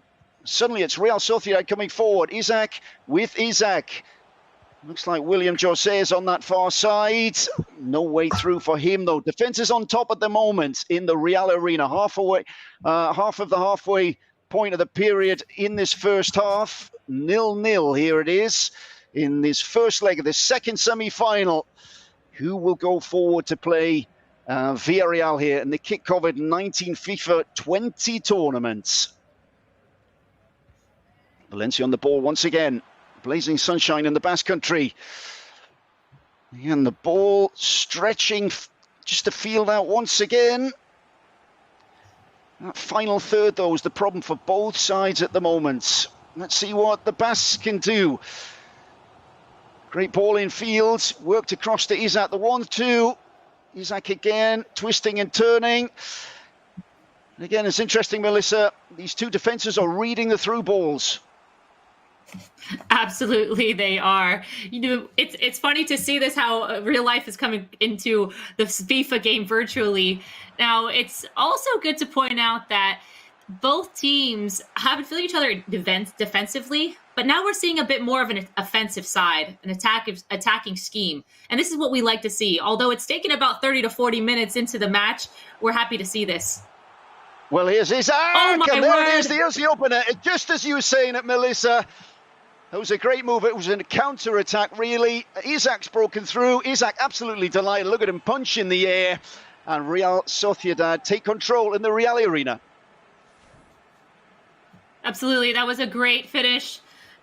Right there, a counter-attack, like you said. Took about 38 to 40 minutes into the match to see a goal. But once he was able to break through, Mark, I am seeing this as a complete confidence riser. I think this has just opened the match for sure. I don't know about you.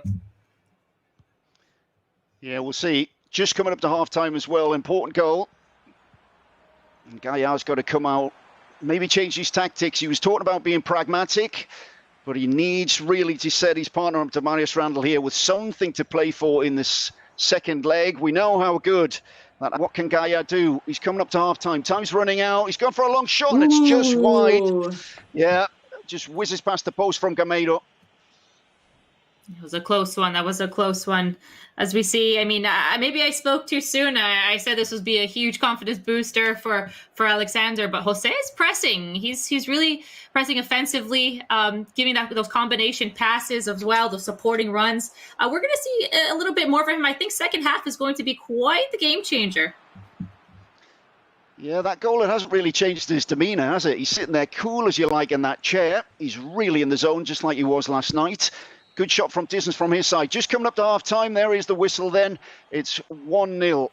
Valencia with a bit to do in the second half. There is the Real Arena. Crowd on their feet. The flags are out. Isak is the man that separates these two sides at the moment. Let's see if there's any changes in the second half. But Gaillard has to come out, and he needs really to set his partner up with at least something to aim at. And here we go, second half underway. It's Valencia kicking us off. Goal down. And immediately it's Was on the ball. Gaillard just threading the ball through. Back to Was. Played along the back four. We saw this yesterday as well in the quarters. This steady play out from the back. Kondogbia. Parejo finds his pass, doesn't find the target. And the Basques are back in action with this man, Isak. He looks like he could be the man of the match. And again, just wide. And that was a chance to really put some breathing space between the two sides. And you said it there, Melissa, it was ooh. You're hearing my game expressions as a fan watching this FIFA game. Imagine watching me play FIFA. But I'm excited to see. I mean, Isak is showing some great quality. Obviously, in the final third and in his last finishing, if he can only just get that last part in and get a goal, that's all that's necessary. He's doing all the right things possible previously to that. Yeah, the build-up play was absolutely magnificent. Jaume, though, was once again called into action. 2 saves in a minute there from the Valencia keeper. Valencia with a man over on the left-hand side. Space to work into. And the ball played back in. The edge of the area. Chance for a long shot. Again, just off target. Oh, was that a save from Ramiro? It was indeed. It's a corner. Great save. Isak applauds. His keeper keeping Real Sociedad a goal to the good here. 55 minutes gone. And this side looking so good on the counter-offence here. And the threaded ball through as well again. Valencia and Gaillard just getting wise to that one. Maybe Isak should look for another tactic here, Melissa. Perhaps play it out wide more. Absolutely played out wide more. I imagine, within the next 10 minutes or so, possibly to make an attacking more formation change. Also, there are options inside the game that you can change the way that you play. So say a fast build-up or more attacking instead of balanced. If I was playing, I would definitely do, and I'd love to see something like that from Gaia right now, especially since he's down. Oh, yeah, that's a goal. There you go. There you go. He's answered your call there. He's answered your call. It's Gamero, the French international, the World Cup winner, bursts the back of the net. And Isaac, well, he's looking like he's been put under a bit of pressure here. Gaia, we can't see any reaction from him, but he must be delighted. Gaia is as cool as a cat right now, staying chill, nonchalant with the swag, not really celebrating. I think his confidence is up. He's probably like, Melly, what are you saying? I got this. As I was saying, he should have more of an attack and build up. But this is definitely quite the matchup as we see already. And a 1-1, this is definitely setting the tone, even thinking about the leg. Absolutely. Well, two of the top young talents in La Liga Santander doing us justice here. Not much between them in terms of natural talent. Not much between them in FIFA either. Gaia seems to have been boosted by that goal. He wants a second one. Flying save from Ramiro. Yeah, great save there. It was from the captain, Parejo. Corner taken short. It's punched out by Ramiro. So they clear the danger again. Well, this looks interesting. The early ball put into the middle. It's a perfectly weighted ball. And how about that for a save? Oh, what a save. That is something from Isaac that has to be finished, that has to be put in the back of the net. And you saw his speed with ball crossed in low on the ground. But unfortunately, he was not able to put that one away. That's something that is most necessary, especially as we get to the latter end of the second half. Yeah, 1-1, not long to go. We're really in the last quarter of an hour coming up. Perhaps time for a change of sub here, Melissa? Yeah, I'd hope so, from both ends, actually. Kondogbia trying to thread it through the eye of the needle. No space there for the Frenchman. Here's Isaac. What can he do? Doubles back on himself, but then just runs into a spot of bother. You can just feel that anticipation in the crowd. Look at that. They can sense something's coming. Oh. And how many times we've seen that? The woodwork to the rescue, but the rebound's put in, and it's 2-1. There it is. How many posts have we seen so far in this tournament? But this post at least was in his favor, and he was able to get the rebound, of course. 2-1 up, Real Sociedad. Mark, what are we thinking now? Last about 12 minutes of this match. Yeah, it's tight, isn't it? And what's going to be Gaia's tactics here? 2-1 down, or is Isaac going to come out flying and look for a third here? Really set up Ali for this barnstorming finish. What's he got in mind? We saw him go all-out attack yesterday as he took the game 3-1 against Morientes, coming back from behind. Last 10 minutes, Gaia looking to get himself back in the game. He wants to give Damarius something to play for. Odegaard turns inside, lovely square pass. This is classy stuff from the Basques. Still on play. Kondogbia showing his strength. The pass only finds the Norwegian. And how about that for a turn? In the end, it comes to nothing, though. Time ticking down. Nail-biting stuff. Second semi-final, first leg. Real Sociedad 2-1 up against Valencia. Looking like a home win if nothing changes here. Odegaard just looking to slow things down.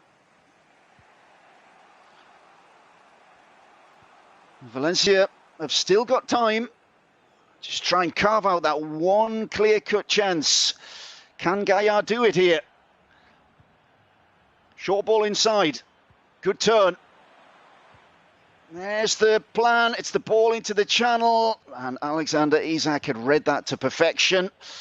And we're in stoppage time, final seconds. And if nothing changes here, and Demarius Randall's got some work to do. There is the final whistle. It's Real Sociedad 2, Valencia 1 in this semi-final first leg. A round of applause from the home fans. Isak punches the air and he takes the win, gives himself a little round of applause. And that was close. But again, Isak showing his attacking potential there, Melissa. Absolutely. I mean, you saw in the first half, it was a quite level playing field. Not really much that we saw up until around the 38th minute. That's when it opened the game up. Isak scored. And then Jose Gaya, of course, scored. But I have to say, just like you mentioned, the attacking play of Alexander Isak is quite phenomenal. Geez, the second leg is going to be quite interesting, of course, with pressure on Ali Long. Indeed, and pressure on Demarius, who we haven't seen. What can he do? Kevin, back to you. Most certainly, guys. Yesterday, Ali Long had a 3-1 advantage heading into the second leg. She went and ran away with a 4-1 win. Can she do it again today? Demarius Randall, what have you got in your locker? Hey, I'm getting some breaking news here, guys. Jimmy Conrad, can I get a little bit of a drum roll, please? You can. What do we got? Good news. We've got good news. We have surpassed the $10,000, our goal for this weekend in the Kick COVID campaign. Yeah, baby. Well done to everyone involved. That's what we were hoping for, that every one of you will get out and give a little bit. Just give what you can this weekend to help feeding America in the battle against COVID-19. And well done to all involved. This collaboration all weekend with LaLiga, with Uninterrupted, with the Women's ICC and Relevant Sports. It's been wonderful. And we have surpassed that number. Let's keep those donations coming through with that link on the bottom right-hand side of your screen. And we will continue with the action. And congratulations there, Alexander Isak. You're halfway there, Alexander. Hand it over now. Melissa, take it away. You've got the guys standing by.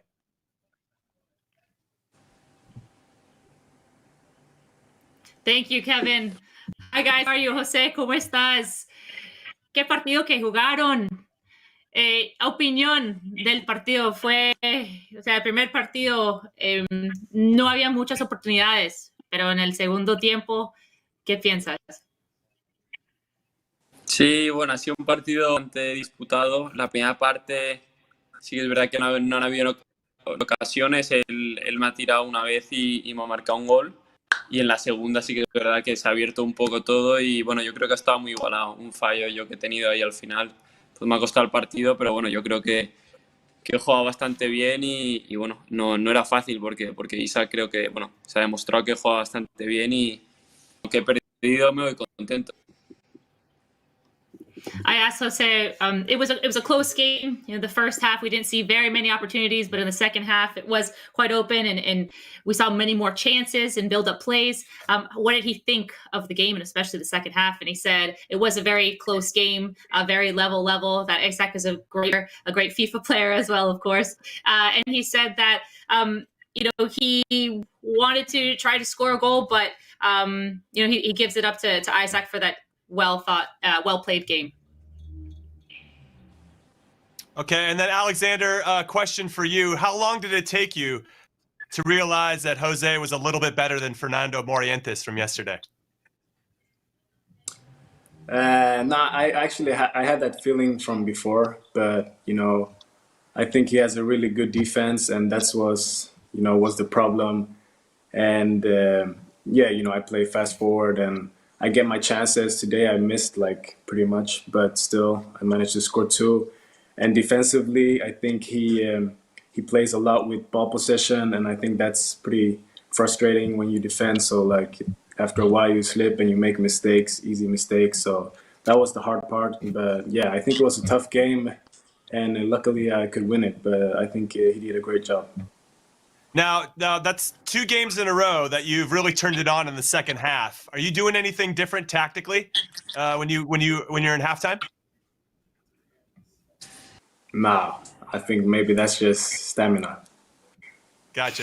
Cool. Well, congratulations on the win. Hopefully Ali can bring it home for you guys. Jose, unlucky, but maybe Demarius will bring it home for you guys, and we'll catch you guys after the second leg. Let's go back to you, Kevin. Gracias, Jose. Well done to the guys. Look, Jimmy Conrad, it was a decent effort by you to get Alexander Isak to bite there, but they're through all sorts of media training. He was never going to bite at Morientes. I mean, Morientes is a legend, so I get it, but I just thought, hey, he's a dad as well. I know exactly who Fernando Morientes is. I'm the same kind of guy. Like, I want to play a lot more. I just don't have as much time as I'd like when you got the kids and stuff. But, I think it was pretty clear the guy was a little bit better than Morientes. But, yes, I appreciate him being diplomatic.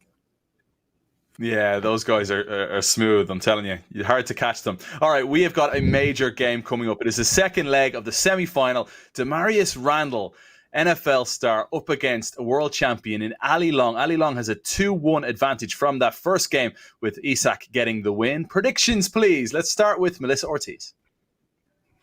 Yeah, like I said, we haven't seen Damarius Randall yet in action. So this is going to be something new in the books for us. But based off yesterday's performance, of course, I'm going to go with my girl, Ali. And I'm hoping to see some great goals from both sides. But Ali, we saw her attacking skills yesterday. So that offensive press, I love it. I can't wait to see us. Do you agree, Jimmy? Yeah, I'm definitely backing Ali all the way, with all due respect to Damarius. I fear, though, because Alexander didn't get a bigger lead when he had so many opportunities, that could come back to bite them. I think Damarius has got some game. You can't sleep on him. But Ali's got a ton of experience. She knows what to do in these big moments, so I'm excited to see her play. Mark Brown, rumor has it you're a major Las Vegas Raiders fan, so you'll be going with Damarius then, yeah? Of course. Rumors, dirty rumors. I'll tell you what, do you know about the Mestalla effect? The comebacks we've seen through the ages of Mestalla. I'm counting on the Mestalla crowd, but hey, let's see. The Damarius effect and the Mestalla effect. He's got a big job in his hands. Ali was absolutely brilliant yesterday, but playing at home, 1-goal cushion to Taiwan. It certainly is. Mestalla is a wonderful point. One of the best venues in our beautiful game. The home of Valencia. The Bats with it all to do, trailing by 2-1. Now, the free-scoring Ali Long has to hang on to her advantage, a 2-1 advantage, thanks to Alexander Isak. First chance for us to see Damarius Randall in action. And now we'll hand it over to you guys with the call. It will be you, Mark Brown, alongside Melissa Ortiz again.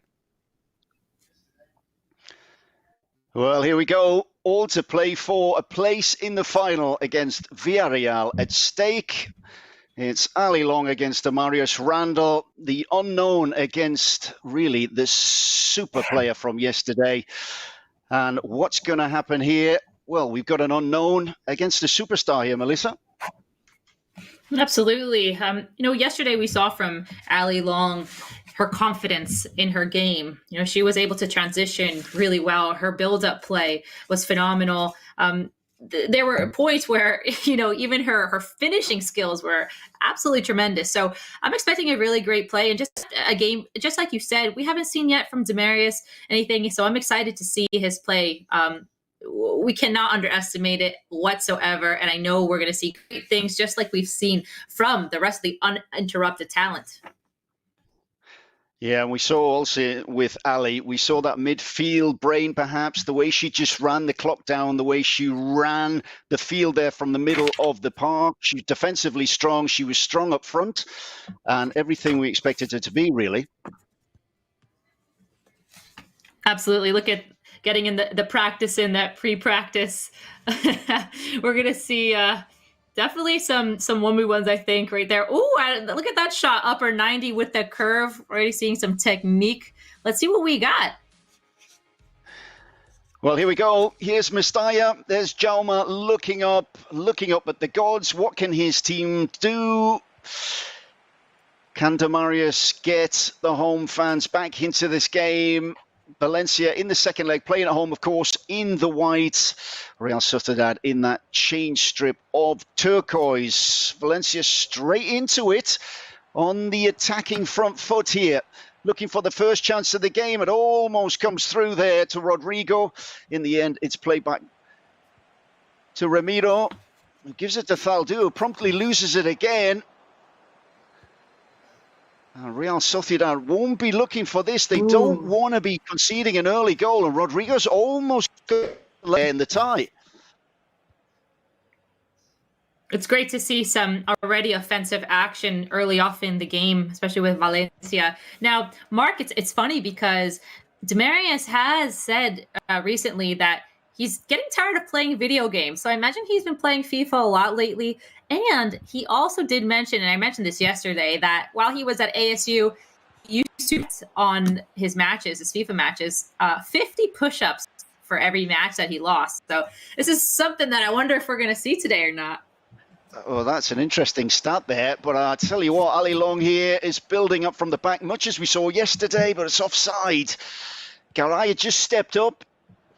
And that's a good offside trap there by Demarius Randall. Real Sociedad winning back right across the middle of the park, looking to get an attacking third with Odegaard over the ball. You don't want to give him the space that he's got here just outside the box.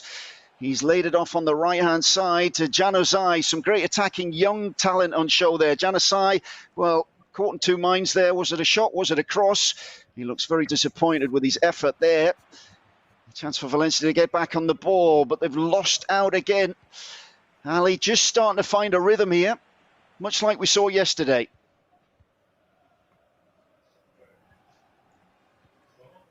Here's Kondogbia. Out to this near side. It's Torres taking it in his stride, has a look up, and it's thundered across goal. And there's the leveler in the tie. Game on. And there's the dance in Mestalla. The fans come alive. It's Maxi Gomez, the Uruguayan. And look at that reaction. Mestalla on fire. Mestalla on fire for sure. And Mark, it's just kind of like what you said in the pre-game analyst. You know, you can never doubt the Mestalla magic. And what we see from Demarius is his attacking prowess. We didn't get to see any of that yesterday, but today we are. And we see the emotions through the camera. Demarius obviously celebrating a little bit, but humbly at the same time. But Ali quite in frustration. Yeah, it's just not quite happening. Demarius has got the wind in his sails. Real Sociedad looking to exploit that space behind the fullback once again. Played across the D. Lovely ball in from Odegaard. And that is one of the goals of the tournament so far. Beautiful stuff. Take a bow, Real Sociedad. Look at that reaction there from Ali Long. That is absolutely sensational stuff. 1-1 on Mestalla. That is an absolute golazo in my books, for sure. Ali, cool and composed, side of the box, that side angle, hits it. Perfect finish, I must say. Wow, level play at the moment in this second leg. But I mean, we need to see more from Ali, as we know with the first leg of the game she's down. Yeah, well, she certainly put the cat amongst the pigeons here, giving Demarius Randall something to think about. And sorry, Mark, I must correct myself. I was looking at the other stats. Actually, Ali is in favor at the moment. She put herself in a more comfortable position, but definitely needs to score at least one more goal to be crew sailing. Yeah. It's 1-1 here. 2-1 from the first leg. Well, here we go. The corner whipped in. Now 1 against 4, but how's that from clever play there from Zubeldia? He's got support here as well from Isaac. Januzaj in the build-up too. Great stuff. Real Sociedad bursting into the box, and it was a good cross, but Jaume, the cat they call him in Spain, and he pounced on the ball there. The big punt upfield, though, just doesn't quite come off. Real Sociedad asserting control through the middle of the park again. Marino strides forward, the new arrival. He's had such a great season at the Real Arena, signed from Newcastle United in the summer. What a buy he's been. He loves to get forward into the box. Ooh. And the left-footed cross finds there to Zubeldia, who can only put the ball over the crossbar. I like what I see so far, of course, from Real Sociedad. You see Ali really kind of emulating how she plays on the real pitch, switching the point of the attack. You see the balls going from left side all the way to the right side, then working the way through the middle. And as we saw, a little short cross, but unlucky with the finish at the end. Yeah, but Real Sociedad are coming again. Ali Long is just getting ambitious here. Wants to silence this Mestalla crowd. Isaac runs straight into trouble. There's time for a counter-attack here, Rodrigo. We know what he can do. We know how quick he is. We know how tricky he is. There's everything there in evidence. Krosno wasn't a great one. Isaac seeing a lot of the ball in this first half, Melissa. Oh, yes, we do. And if only we could link up and get Isak the ball. Oh, is that a goal? Is that a goal? Yes, it is a goal. Indeed. Yep. And that should be it, surely. 2-1 up. There's the reaction from Ali Long. We can see what she makes of that one. She knows. She knows Ali that Long. this is... She sure is pumped. 5 minutes to go to half-time. Real Sociedad in control of the tie. 4-2 up on aggregate score. Here's Daniel Wass. Odegaard. What a brilliant first half he's had. He's running the show here. Plenty of runners. Monreal, veteran fullback, loves to get forward. Isaac just drops deep. So good at offering with his back to goal. And so good at running through too. And how's about that for a through ball? It's off the outside of the post. And that would have been curtains surely for Valencia. They survived going into the half-time break. Mark, you know, those are the types of goal that needs to be put in the back of the net. I know she's thinking in her mind right now, what in the world just happened? What button did I not press correctly or hard enough or soft enough? But hopefully we'll see another chance, maybe right here. But it's great combination play. It's the build-up play in the final third. She's ripping Valencia apart here. Just winding down to the half-time break. There's 3 minutes of stoppage time added. We've had all the goals in this first half. 3 goals. It's 2-1. Isaac, the star of the show, alongside the other youngster, Odegaard. And Real Sociedad and Ali Long in the second leg, well and truly in command. It's 2-1 to the away side on the night. They're in control of the tie. And at the moment, if nothing changes, Damarius Rand with a mountain to climb here. It looks like Real Sociedad are favourites to go through to this final against Villarreal in the Kick COVID-19 tournament here. FIFA 20, Mestalla sold out on the night under the floodlights. Mestalla, such a wonderful ground, right in the middle of Valencia City, one of the oldest grounds in Spain. It's seen such great memories. And can Damarius Randall give it one more here? Is the comeback, is it possible here, Melissa? I don't know. I mean, it looks like he's going to make some changes right now. We're going to see, I imagine, a more offensive approach to the second half, of course, giving it all he has to try at least to get into the final. But I'm going with Ali Long right now for the win. That's my prediction. But let's see if he made any changes. Yeah, let's have a look at that one. At the moment, I'm not spotting any. I don't know if my eyes missed something there. And here's Oyarzabal. Yep, I don't see any. Yep, there's one. There's one, Melissa. Oyarzabal's on. The young captain at Real Sociedad, one of the brightest prospects in world football, such a super footballer. And Ali Long putting on attacking talent. You can see where her ambitions lie. But at the moment, though, spotlight on Damarius Randall. He needs a quick goal from somewhere. Is he going to get it? He's denied. Great stop there. Ooh. Yeah, it's Maxi Gomez. Ramiro denies him, though. Oh, it's a goal kick. Taken quickly. Ball over the halfway line. Won back by the home side. Attacking from right to left. Buoyed on by the Mestalla crowd. Real Sociedad, though, holding firm at the back. This 4-4-2 looking very steady indeed. This is Oyarzabal. He gets the outlet. Work through the middle of the park. It's great stuff. Great covering from Kondogbia.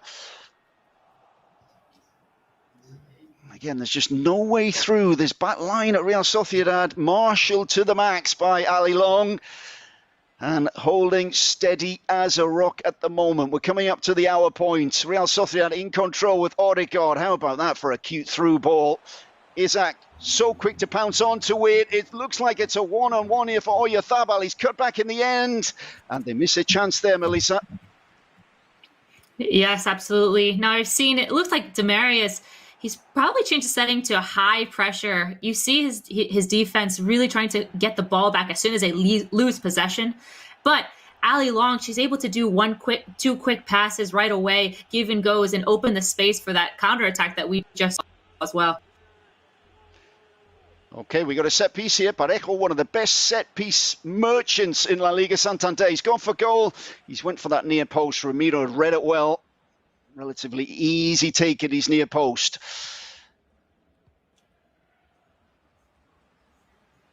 Valencia over the hour point. Time running out. They need goals and they need them quickly. Kondogbia. Frenchman so strong, he's holding off Alustondo, who's no lightweight himself. Kondogbia once again, chasing down absolutely everything. No lost cause from Jeffrey Kondogbia, but it's Januzaj, the Belgian, into the flow. Isaac, great ball to Odegaard. Odegaard, fleet-footed. Odegaard working the ball onto his left foot, and maybe should have taken it with the right. No. Ball still in there, though. And it's in the back of the net. And it's a goal. 3-1. That's surely a show over. Ali Long. Well, look at that face. Punches the air. And that looks like Demarius Randall's night might well and truly be over. 3-1 on the night. Real Sociedad looking like they've ensured their ticket to the final against Villarreal. 20 minutes to go, and that was a great goal there. Another one, Melissa. Absolutely. Wow, wow, wow. I mean, we expected a lot from Ali in this game, but she has definitely done more than our expectations. Now, what I saw was that Demarius was high pressuring, but he couldn't find the open spaces. And as soon as Ali got the chance to even break through, she did. However, in that last goal, could she have been a little bit more simple in the final third in finishing? Yes. But the most important thing is that she got the job done and she scored a goal. Yeah, she's all about organization. You can see the tactics working brilliantly. 4-1 yesterday, 3-1. I'll tell you what, between Ali Long and Pau Torres, in what looks like it's going to be the final. Well, we got two supreme goal poachers here, and there's another one. Yeah, you said it all, Melissa. Woo! How about that one? Look at what Isaac thinks of that, and they're going absolutely wild here. Real Sociedad owning Mestalla. Wow, wow, wow. And like I said, Ali loves her give and goes. And she's done it once again. And Mark, you mentioned Pau Torres and Ali Long. Today's pregame show, that's exactly the two I picked as my top players for today, as to see and because that's what we're seeing. So. Yeah, great spot. Great spot. 4-1 on the night. Ali Long has been absolutely supreme, top to bottom here. And Real Sociedad have come south from the Basque Country. They've come into Valencia and they have silenced Mestalla. 2-1 lead from the first leg. 4-1 on the night here. Clear daylight and a clear gap in quality between these two sides. Valencia can have no complaints here. Real Sociedad looking very worthy finalists. Zubeldia into Odegaard. Looking forward to seeing him in the final as well, along with Isaac. These two young players have been absolutely brilliant. They were great yesterday. Ali Long's known how to marshal and combine them together. And we got a free kick here, and it's Oyarzabal with a left foot, 4 men in the wall. Jaume needs to watch this, perhaps the curler over the wall. Ali Long's gone for the back post. And close, but no cigar. Won't matter much, though. Just a question of seeing this game out now. You know, Mark, I think one of the most challenging things in FIFA, other than sometimes the PKs, but flicks are definitely challenging. And if you get to the right technique of moving your thumb on the joystick to aim for it's golden. Like you could score, but it's that first part of how you can manage to move that joystick, and it's so sensitive in order to do so and score a goal from about 20 out. Yeah, I think we're looking at a maestro here, Melissa. Just the way, what's impressed me is the way Isak has worked with Odegaard. They've read each other's games so well, and it really is FIFA imitating life here. They've been absolutely brilliant to watch in LaLiga Santander. They're brilliant to watch here with FIFA, and it's just wonderful to see. We're in stoppage time. Couple of minutes added on. It's all over bar the shouting. And how about that to sum it up? It's what they call a poker in La Liga Santander. 5 goals to the good. And really, that is, well, take your pick. They've all been stunners, but how about that? What another rip. What another golazo in the books. And Ali Long, she stands up, and man, we must take a bow for that one. What a finish. Man, leaving it 5-1, 7-2 global. What a result that is, right, Mark? Oh, man.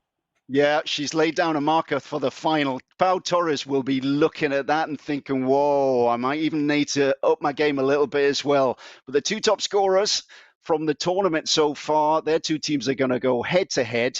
But I've been impressed with that. The free-flowing Real Sociedad, tactics spot on and beautiful to watch, just like the Real Sociedad. Absolutely. You saw her utilize Odegaard and Isak, and you saw her score once again, just like yesterday, with her teammate Isak. And it's interesting to see, and she even mentioned it in her pregame, that she's just a forward player. She likes to attack, and drive forward. And that is the same exact thing that Alexander Isak said as well. So what a great game. What a great result. I'm excited to see this final. Yeah, it's going to be a beauty. Going to be an absolute beauty. Villarreal, it is up against, well, the free scoring Real Sociedad. It's the Basques against the Valencians. Well, Kev, who's your pick? Back to you. That is a tough one to call. Cheers, guys. What a performance from Ali Long. Pick it out. 14 goals in 2 games then for Real Sociedad. Absolutely brilliant stuff from Isak and Long. But Villarreal, let's not forget, have scored 12 goals in their 2 games thus far. The 2 highest scoring teams set to do battle in the grand final. Villarreal and Real Sociedad, 2 of the most beloved La Liga teams, I think, in world football as well, that you don't often see winning those big trophies, Jimmy, but they're still 2 really adored sides around the world. And now we're in for an absolute cracker. Yeah, specifically for La Real, I put on the kit because I knew they were going to do the business. I have my Villarreal one as well, so I'm ready to go either way. But I think these are the 2 teams that deserve to go to the final. I thought they were both consistently good. Both partners were both very good. Commiserations to Demarius, because I think he's got to do 50 push-ups for us or something because he lost in FIFA. But I just thought Ali Long had too much class. She made the plays that made the difference. And it's hard to go. I don't even know who to pick in the final at this point, just based on the statistics alone and how well they've played. But it should be a cracking affair. Based on the statistics, as you mentioned, the one player that maybe needs to step up for Villarreal is John Collins. 2 1-all draws so far, Melissa. Whereas you look at Real Sociedad, and they're both scoring for fun, both Isak and Long. I can't agree more with, we've seen the class and the goal scoring machines between Ali Long and of course, Pau Torres. But for John Collins, we need to see more action from him and some goal scoring. But let's head over and see what they have to say.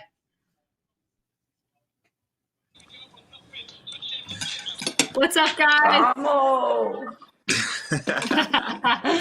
What a result. What an absolute result. Ali, again, with the goal scoring machine. 14 goals for the weekend. What are your thoughts on your performance? Well, I'm still getting crap that I just beat a football player, not like a soccer player. So that's fine. But I think that actually he was really good. And the first half, he almost caught me a couple times on the counter. So I knew that because I had the lead, I could kind of sit back in the second and try to let him come at me. But I'm happy with the win. And Isaac has been MVP this whole time, so it's really cool to be able to score with him, and he's good in this game, so I like it a lot. That's funny that you say that, because I was just about to ask Isaac himself. Alex, how does it feel that you are actually like the live MVP for this tournament as well? And Ali is utilizing you as a star forward. How does it feel to be a star, not only in real life soccer, but also in this FIFA 20 kick COVID tournament? Nah, she's using me better than myself, so I have some. Not bad. It feels great. She's playing very good, and me as well. I managed to score like a couple of goals with myself, so let's keep it up. Absolutely. And Demarius, I mean, I have to mention, those 50 push-ups. Are we going to see those from you now? Let me see them. I want to see just check out my Instagram. They will be up, and I'm gonna tag Ali in them. You Ali better. is great. I was trying to. I'm more of a defensive FIFA guy, so me scoring a lot of goals after you scored them couple goals, I was like, ah.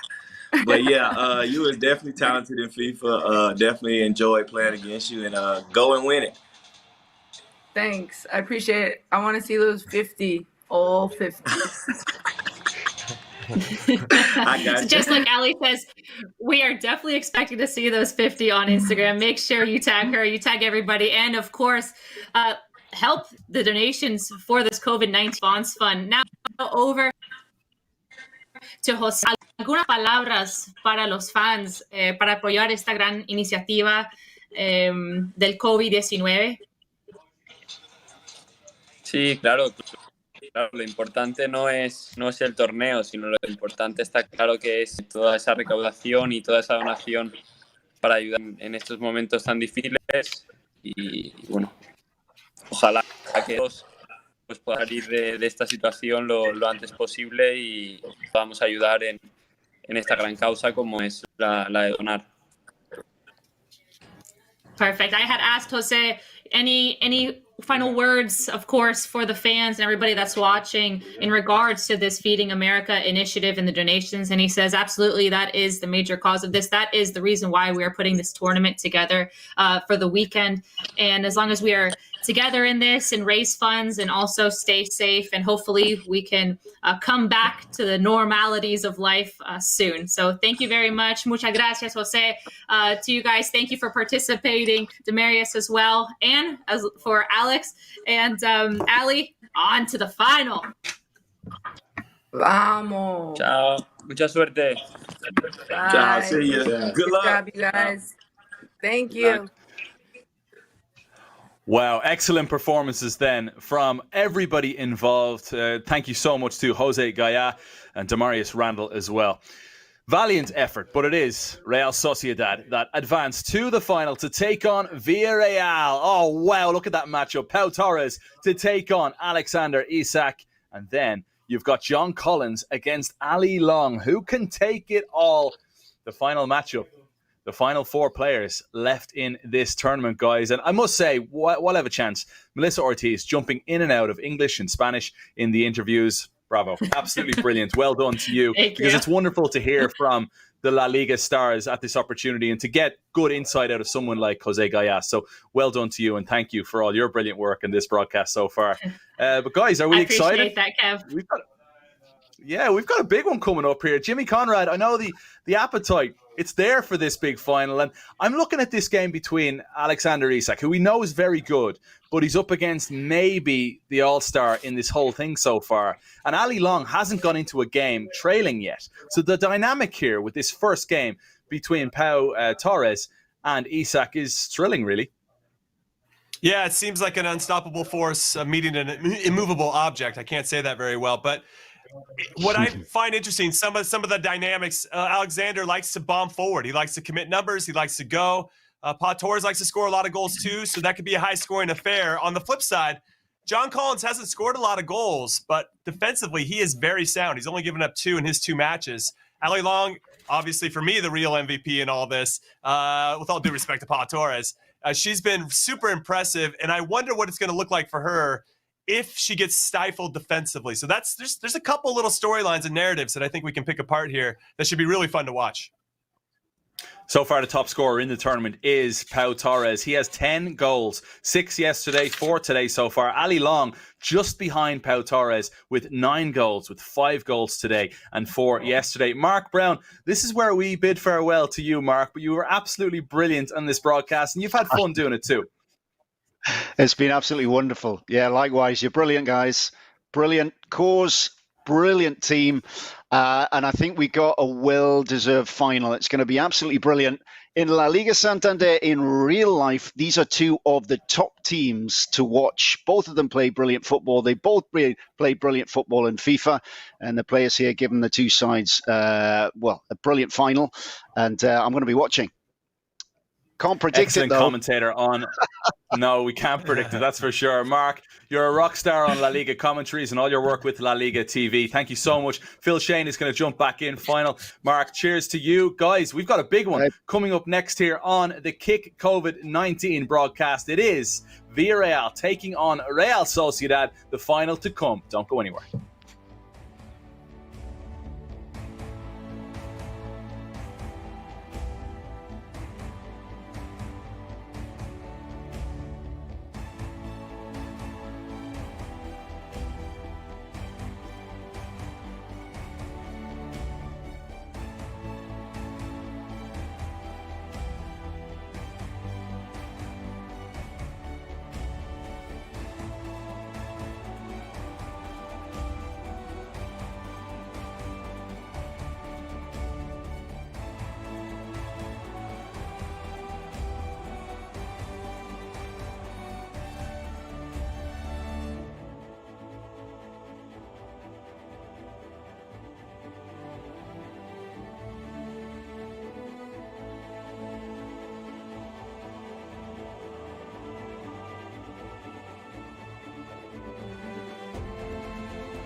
Welcome back in, folks. We have reached the grand final stage in our Kick COVID-19 tournament weekend. Me, Kevin Egan, alongside Melissa Ortiz, Jimmy Conrad, Phil Shane. Jimmy Conrad has had a change of strip yet again, folks.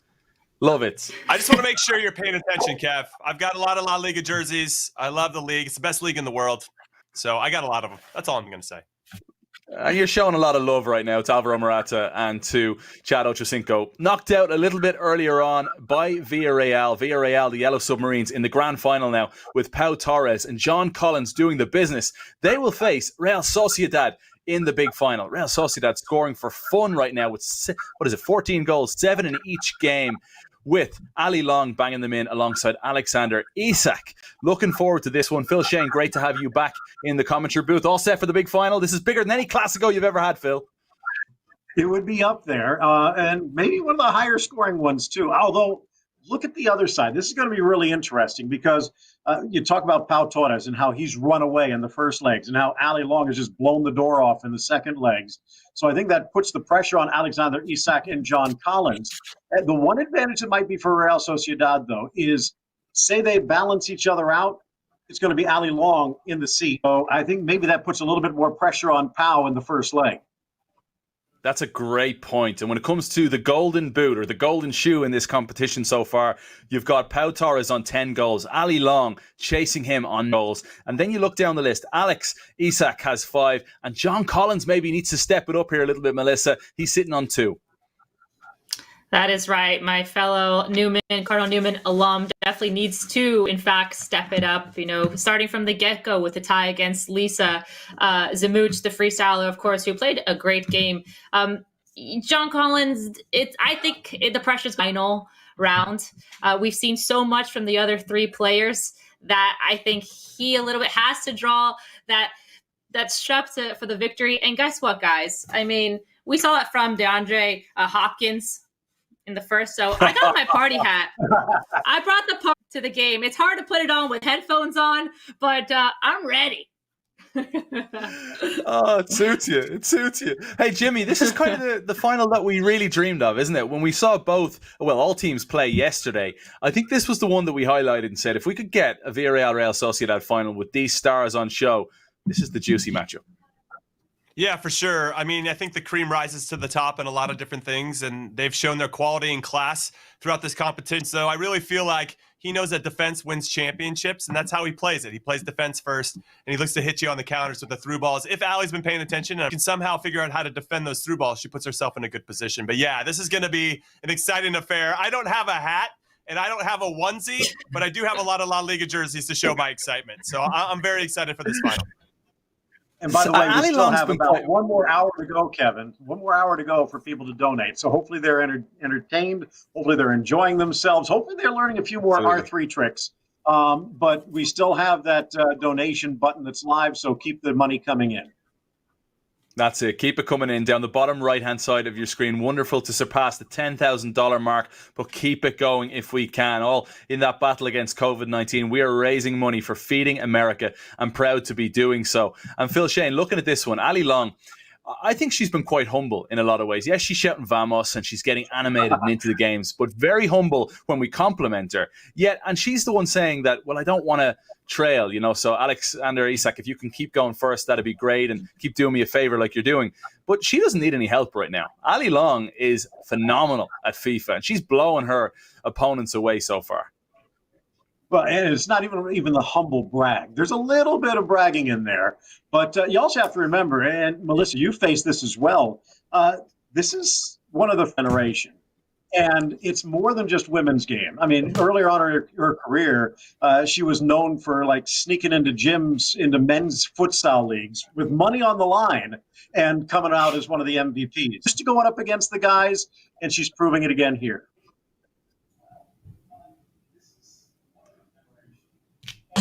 Melissa, you remember those days? Oh, absolutely. Sorry, I got a cut in there. How about Ali? Because here in New York, that money is on the line. That grit is on the line. And I've kind of gotten those offers here and there over the past, year and a half that I've moved here. It's hilarious. I didn't know that existed until that happened. Then I heard Ali used to do that, which is hardcore and also amazing.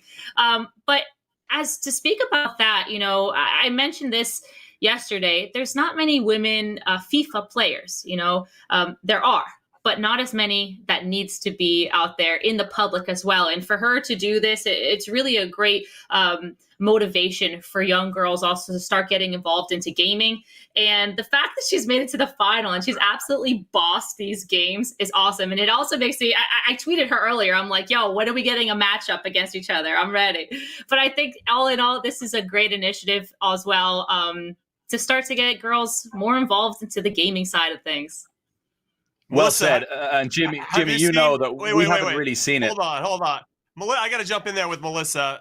I don't think you're ready for Ali Long. You think you're ready, but she's very good. And we called it the shoe, golden boot, whatever it is. It's the golden controller. She is going to be, I think, having that at the end of the day because I think Alexander's going to do a pretty good job on Pile. But anyway, go ahead, Kevin. I'm sorry. I didn't mean to rudely interrupt you. It didn't at all, but all good. We have the folks standing by, though. Our first pre-game interview of the grand final. And Melissa, I believe standing by right now, we have Team Villarreal. So Pau Torres, John Collins from your old school. And John, I have to ask you first if you're there right now. And yes, you are. There's that big smile. John Collins is changing jerseys too, rocking the Ajax kit. Love it, John. And hey, John, you're all smiles right now, but we've been looking at your game and saying you've got to step it up in terms of scoring. Pau's putting them away. You've just got 2 goals to your name so far in your 2 games. We're looking at you here big time in the final. Yeah, like I said before, I rely on defense a lot. So, I'm just going to try to make the most out of my counter-attacking possessions and defend my butt off like I've been doing and try to give my boy Pau that solid defender as he goes out there and scores a bunch of goals. And is it a good thing for you psychologically that you're going second in the final? Would you rather go first? It doesn't really matter to me, but it's nice to have a tone setter like Pau who's able to come out and just give everybody an explosion of goals. It gives me a little bit of an ease. So hopefully going into the final match, he can make some more magic. And finally, you're going up against Ali Long, who's scoring for fun. 9 goals so far in 2 games. How do you plan on stopping her? Same thing I've been doing. Try to keep that hard-nosed defense mindset. I'm going to see if she can try to score on my defense and just make it tough for her. And also put the attack back on her, make her defend as well, and see if she can stop my goals. All right, good stuff, buddy. Best of luck. Thank you. Now, before we stop asking him questions, I just wanted to highlight this from the high school days. I don't know if you see this. All right, there's John back at my high school. She pulled up my boy. At our high school. Okay, shouts out to my guys, Dan Lewis, and shouts out to my guys, Adam Lapicus, who are in those photos. Yes, and that's me right there sporting that Cardinal Newman High School gear. So I just wanted to bring back our memories back to life. But over to Pau Torres. I'm going to ask a question first in English. It was a great game that was played. He is, of course, the leading scorer of the tournament. I want to ask him, what is his mindset now, just a few minutes before kickoff? Un gran partido. Ahora llegaste a la gran final, Pau. Eres también el goleador del torneo. ¿Qué piensas ahora, faltando minutos de la gran final? Bueno, pues será el partido más difícil sin duda, porque si Saka ha llegado también hasta aquí es porque se lo merece y esperemos estar a la altura. Pau says that it's been a journey. Isaac as well has played really great to advance to the final. So it's going to be a great matchup and a good game. Los dos, Isaac y Ali, han mostrado que les gustan jugar supremamente ofensivo, pero supremamente, y lo han notado por los goles que han metido. ¿Cuál va a ser tu plan para enfrentar Real Sociedad? Intentar no tener errores tontos, usar las ocasiones que tengamos. So I asked Pau, Isaac and Ali have both shown that they are supremely offensive in their game tactics. They love to score goals, as we've seen so far, likewise as Pau. But what is his plan going to be now facing off Real Sociedad? And he said errors and to play as best as they can, of course, to win. Great stuff, guys. Well, best of luck. Wonder yourselves ready for the big clash against Real Sociedad. Thanks for the time. There you see it, Jimmy. They're all smiles again. Their confidence hasn't wavered at all. And I don't know about you, but I'm leaning toward these guys. I know you're probably still sticking with Ali Long and Isak, Jimmy, but I'm going to go. I mean, why wouldn't they be confident at this point? They haven't really been troubled all that much. John Collins has drawn his 2 matches, but I really like his game a lot. I think he's being quite humble on the attacking side of things. But yeah, I mean, I'd say they're probably the favorites going into this one.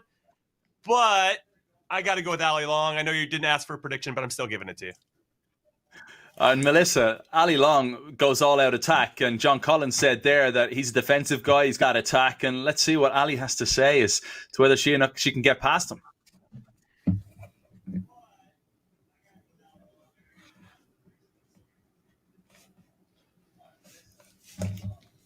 What's up, Ali? What's up, Alex? All right, guys, ready for the gras, we say.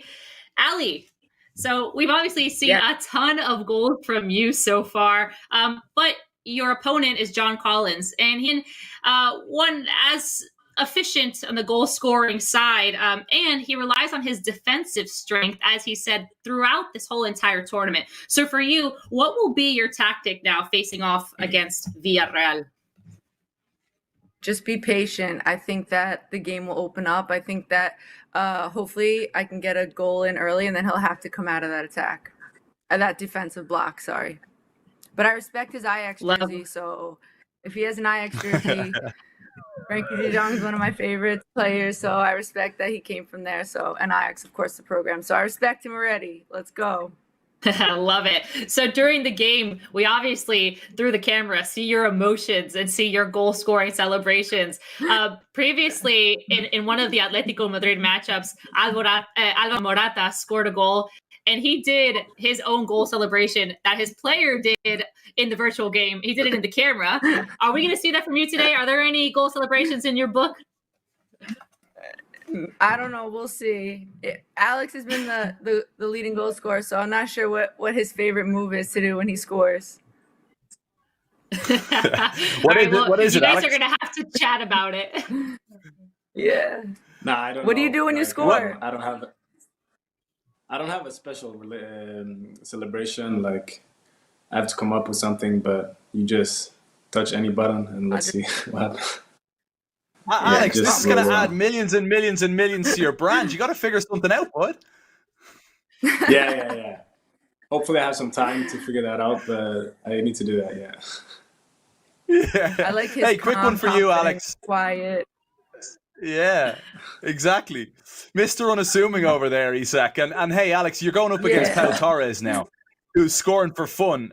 He's been absolutely brilliant. And you've had battles against Pau, obviously, in La Liga, him being a centre-back, you being a striker. Where's your head at in terms of this matchup against a brilliant player in Pau Torres? Yeah, I mean, it's gonna be a tough game for sure. We both made it to the final. And obviously, I don't know like how tough the other side was. Maybe it was better, maybe worse, but we'll see now. And I'm very looking forward very much to the final. And if you guys take home the win in this one, can we please get a choreographed celebration between the two of you guys, Ali Long and Alex Isak from the other sides of the world? I'm just gonna say ole, ole, ole, ole, ole. Wait, how about this, Kev? We can high I believe five. in the last. Okay, we told Demarius that he had to give 50 push-ups and post it on social media and tag Ali. So Ali and he's like, if you guys win, you guys gonna do your together and then post it as well. Okay. Sure. Okay. Love it. Deal. All for a great cause, guys. What to do. You're both absolute rock stars, and we really appreciate you getting involved in this all weekend. It's been truly magnificent, and you've put on a show this weekend. Best of luck against Villarreal in this grand. Vamos. Vamos. Oh, vamos. I don't want that to go away. I want this tournament to keep going on until tomorrow. But the big final is set to get underway now in mere moments. We're going to start it, as always, Phil Shane, with the La Liga matchup of Pau Torres against Alex Isak. A matchup that you're used to calling on the real pitch, with those two warriors going up against each other. And Isak's been the main man, really, in La Liga this year. He's been up there along with Odegaard and company, and I'm excited. This is the first time I've got a chance to cover Sociedad in this tournament. Watch Isak and Ali, I guess Alexander and Alexandra the Great, the way that they've been playing. But in real life, Villarreal, Real Sociedad, they might not have those superstars that some of the big three do, but they are two of the most fun teams to watch. This is it, guys. The grand final, Villarreal against Real Sociedad. Continue to contribute, if you can, for Feeding America, one with Kick COVID-19. It's Sunday afternoon here in America. Wherever you're watching around the world, enjoy the action. It is Pau Torres taking on Alex Isak. Phil Shane, Jimmy Conrad. And as you can see, the ball already rolling, the yellow submarine from the left to the right. And that white and blue of Real Sociedad trying to defend the goal towards the right. Phil Shane alongside Jimmy Conrad. Ball right at the edge of the 6 and tackled across the goal line. This one with some early pressure from the yellow submarine. What can they do from the corner? Sweeping it across, punched clear, and out into the midfield. Top of the 18, and La Real coming away with it. Yeah, very excited for this one, Phil. For me, these are the two best FIFA players on the La Liga side. Very consistent. They score a lot of goals. They know how to play. You can see their savvy and their quality when they get going in this game. So I'm excited to see how they try to break each other down. Ball rolled into the middle. Isak pushing it into the box on the overlap. Gets it back. Loose on the doorstep and a kick save. Asenjo.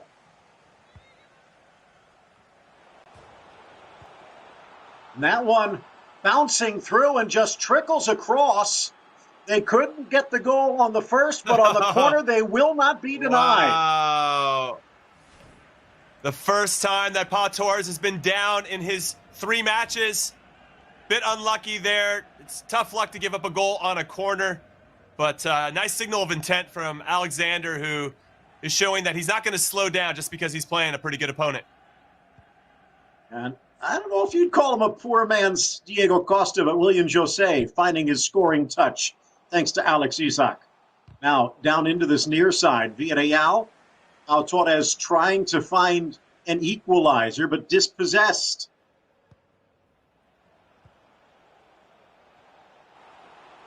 Into the middle, William José feeding it back on the overlap. Isak dropping back into the midfield. The Brazilian now pushing it top of the 18. Shot low towards the corner. Asenjo over to make the stop. Yeah, Alexander does a really good job of pressuring the ball. His guys a swarm to cut out those passing lanes. Some advanced tactics there, I think, a little bit. He tried to slow play us on whether he knew any of that stuff or not, saying, yeah, he didn't really know. But I'm pretty sure he's triggering a few things to make it a little bit more difficult for Pau. Sorla coming up that far flank. He's been a danger, Torres, so far in this tournament. As you mentioned, first time he's trailed 10 goals to his credit, 4 allowed, though. So let's see what he can do. Already with that 1-0 lead on the road. From the far flank in towards the middle, maybe a little overrun, but the shot blasted wide.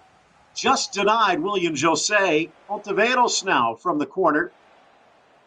That one cleared out to midfield.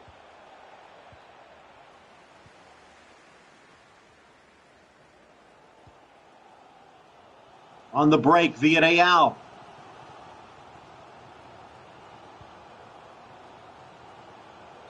Threading it through off to this near side, catching up, but not before it rolls across. Moreno could not get there. Yeah, that's better from Pau Torres going forward. He had some numbers in attack. Unfortunate his timing was off to get called offside. Though I do want to give a shout out to his goalkeeper, Asenjo, who's been standing on his head to keep this game as close as it is. Asenjo blocked Ball falls back into the midfield. Odegaard with the long shot.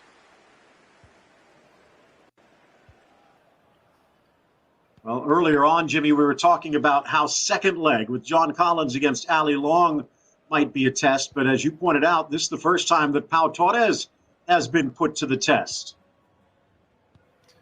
Yeah, I think as John Collins mentioned in his pre-final interview, it's been nice to have that cushion. He wouldn't have to go out and stretch himself as a team and keep his shape nice and compact because he already had a lead.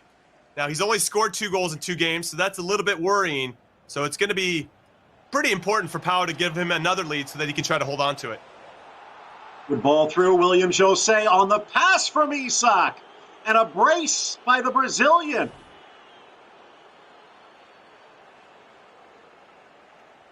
Yeah, we can see a great through ball there from Alexander Isak.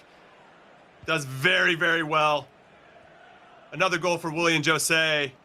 But just good awareness, good timing of the run, great pass, of course, and a push, which has now given him, not a surprising lead, but I guess I'm a little bit surprised that Pau Torres has already given up 2 goals and is down 2-0. Well, still another half to go in this first leg. John Collins and Ali Long await. It's the Kick COVID FIFA20 tournament. And it is the final. Down in the bottom, streamlabs.com/LaLiga to continue your donations. Over $10,000 past our goal, but we continue to look for more, just as Alexander Isak is here on the break. Out for Jose, threads it through. The young Swede bursting through the back line in a breakaway to the top of the 18, but Asenjo to the top of the box to make the block. Yeah, Pau Torres took a risk there in the middle of the field to try to pinch him in, and it led to that opportunity for Alexander, who, again, couldn't get it past Asenjo, who, despite giving up 2 goals so far, has been one of the most outstanding players in this first half. Aldua to Odegaard. Jose for Isak. Tries a little trickery. Bruno intercepts. Now Cazorla up the middle. Again, with this offensive team, Villarreal not out of it by a long shot. As we approach the half, a 2-goal cushion. Villarreal looking for a third, but that one's going to carry. Maybe the final play of this opening half. From the corner. Towards the spot. Looking up, but just over.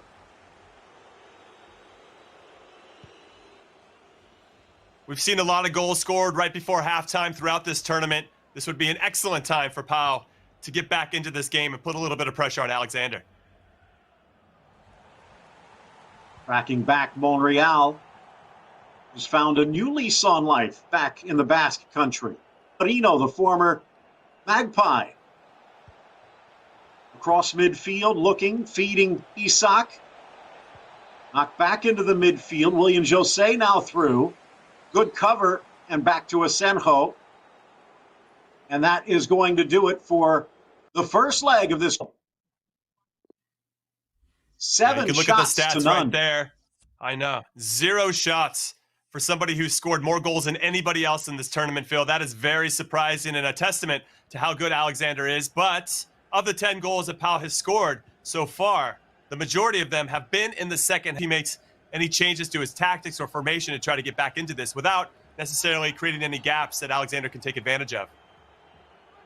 6 of the 10 goals have come after the halftime whistle. Here, a whistle for the foul. 6-2 over Munir after a 2-2 draw at the break. Similar for Alvaro Morata, but 4-2 the final. Isak, meanwhile, a little closer, 3-1 against Fernando Morientes in his first, 2-1 against Jose Gaya in the second of the semifinals.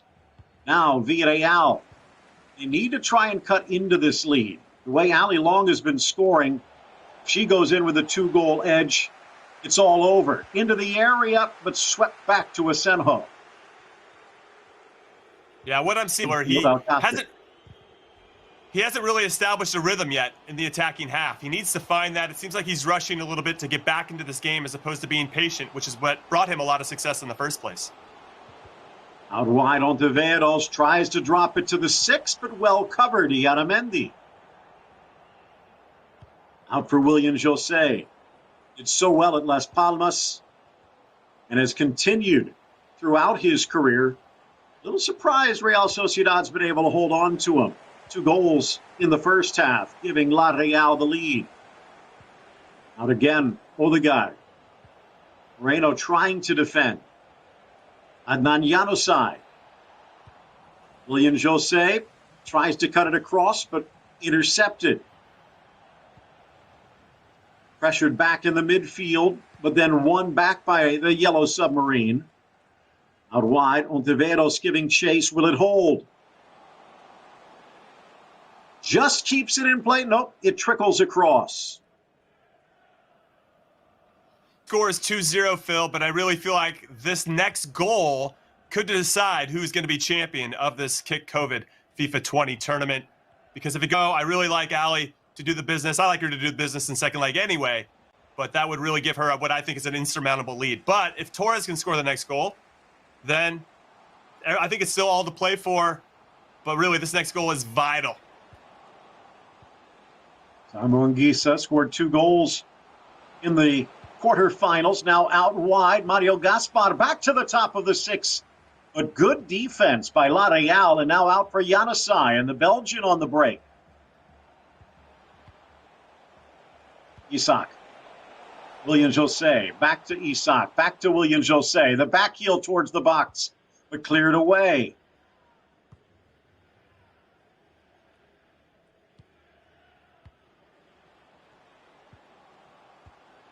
Good build up from Villarreal.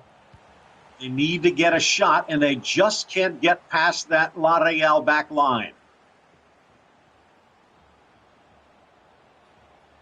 Again out wide, trying to turn the corner. Zaldúa on defense, Ontiveros. Ramiro's been a spectator to this point, but here, diving to his left to push it wide. Yeah, he finally gets his first shot on goal, so I guess that's some sort of medal, or I don't think you get a medal for that, but it's a positive sign of things hopefully to come for Villarreal and Pau, because it's been an uphill battle for him. And I think the pressuring by Alexander is so good. You have to have ideas of what you want to do before you get the ball. And I don't know if Pau's been thinking quick enough or making the decisions quick enough to really impact and hurt Alexander in a meaningful way. Still a lot of time left. Again, this next goal is super important, so we'll see who gets it. Saw a couple of changes and almost getting a goal off the corner there. Carlos Baca coming in for Alcácer, and Moy Gomez also checking in. And you see Suese. All 3 substitutes at once as Pau Torres throws his jokers on the table. Januzaj, William Jose. In for Isak. On the turn, Januzaj again. Cutting to his left, the shot blocked. Out wide for Mario Gaspar. Chukwueze with his first chance. Samu can't turn the corner. Baca. Brilliant goal off the bench in the semifinals. Down to the final quarter hour here in the first leg of this final. The 2 goals for William Jose, important, Jimmy, but I think it's been the midfield defense for Isak. Well, we could argue the midfield is where you win and lose games. I would argue positively. That's where it happens. Here's a good chance. Looking for that back post cheddar. Got it down, but wide. Woo. Yeah, he might regret that miss.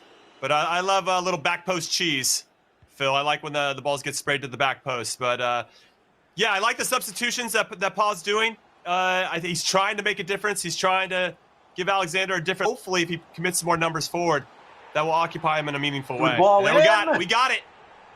And there from Zambo Anguissa on the beautiful through ball, he's cut the lead in half. What an important goal for Pau. He knows it's super important. Great finish, great run off the ball. Obviously, getting ahead of the striker, waiting for things to develop. That patience was key. He'd been lacking it, I think, for most of the match, but he found a way to get back into it. Let's see now if he can tie it up, because that really puts a lot of onus on both John and Ali to get a result in that second leg. Approaching the final 5 minutes. Here's a chance on the break. Chukwueze using his speed, and he's got help in the middle. Cuts back towards his left, into the area. Drop back top of the box. Bruno looking, shot blocked, still loose. Baca turns, can't get the shot through cleanly. Yeah, good defending there from Alexander, who he talks a lot about his attacking game, but I think he's quietly a very good defender as well. To the middle, Isak lays it off. Janusai. Odegaard. Looking for William Jose, but blocked. 90th minute reach, just added time. An important goal for Zambo Anguissa. But will it be enough? Into the center circle. 2 minutes added. Chukwueze again. Looking for the entry. Gets it back. Not a lot of time. And it's intercepted at the 18, and that's going to do it. The comeback cut short. 2-1 Ladeal in the first leg. Yeah, sometimes when you play the beautiful game, the result doesn't always reflect what happened on the field, but I think this was a fair result. I think Alexander deserved to win this game. Pa did some important work there at the end to claw one back. Had that gone 3-0 or even stayed 2-0, that might have been too much for John Collins to have to overcome. But only a 1-goal deficit, I think he's got it in his bag for sure. Now it's just a matter of whether we're going to see peak Ali Long, which I expect, of course, because she's been amazing this whole tournament. But if he can somehow nullify and frustrate her a little bit early on, and get, which he did against Ocho Cinco, it really changed the whole complexion of everything else. So we'll see how it goes. But yeah, great performance by Alexander in particular. And Kevin, kind of playing off of that, John Collins, a guy who admits defense first and try and counter. But Ali Long's not going to need to be pushing forward if this score holds. That is exactly it. For the third straight game, Ali Long has been handed a huge advantage heading into her matchup, Melissa. Now she'll take a lead thanks to Alexander Isak, maybe surprising some people here with that big victory over Pau Torres, who clawed 1 goal back. And Melissa, I just wonder how important that 1 goal will be and what sort of a response we'll see from John Collins.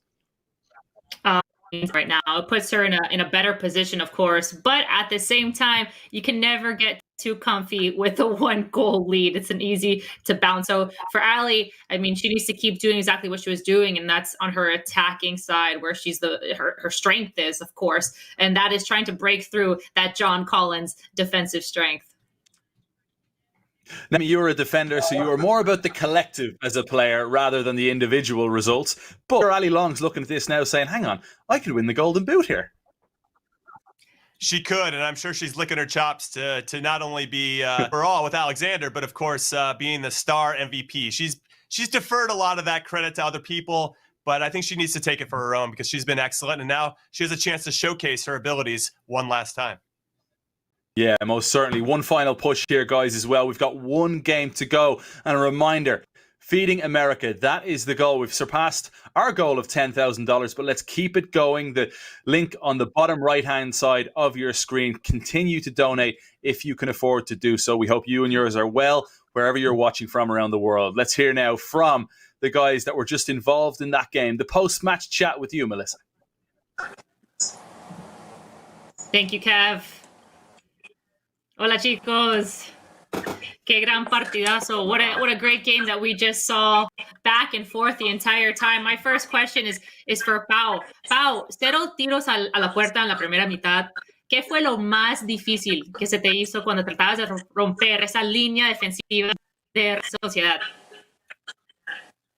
No, Isaac presionaba muy bien y bueno, me costó entrar en el partido y fallaba muchos pases al principio. Y por ahí no podía hacer nada en la primera parte. Después la segunda sí que fue un poco mejor, pero bueno, por lo menos gracias y seguro que ahora John puede estar cerquita de ganar y confiaremos en él.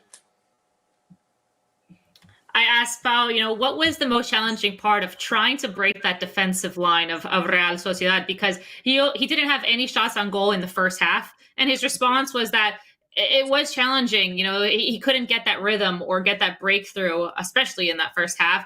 But that he has all the confidence in John to hope and have Villarreal win the grand final.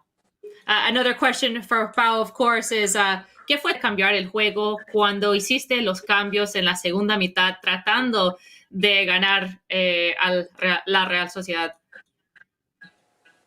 bueno, pues a ver si Vaca entraba otra vez con gol, la tuvo ahí de cabeza, nada más entró en un córner y nada, sacar gente fresca por las bandas para atacar un poco más, pero bueno, al final hemos conseguido recortar un gol de distancia y bueno, se ha hecho lo que se ha podido y hemos pasado un buen rato.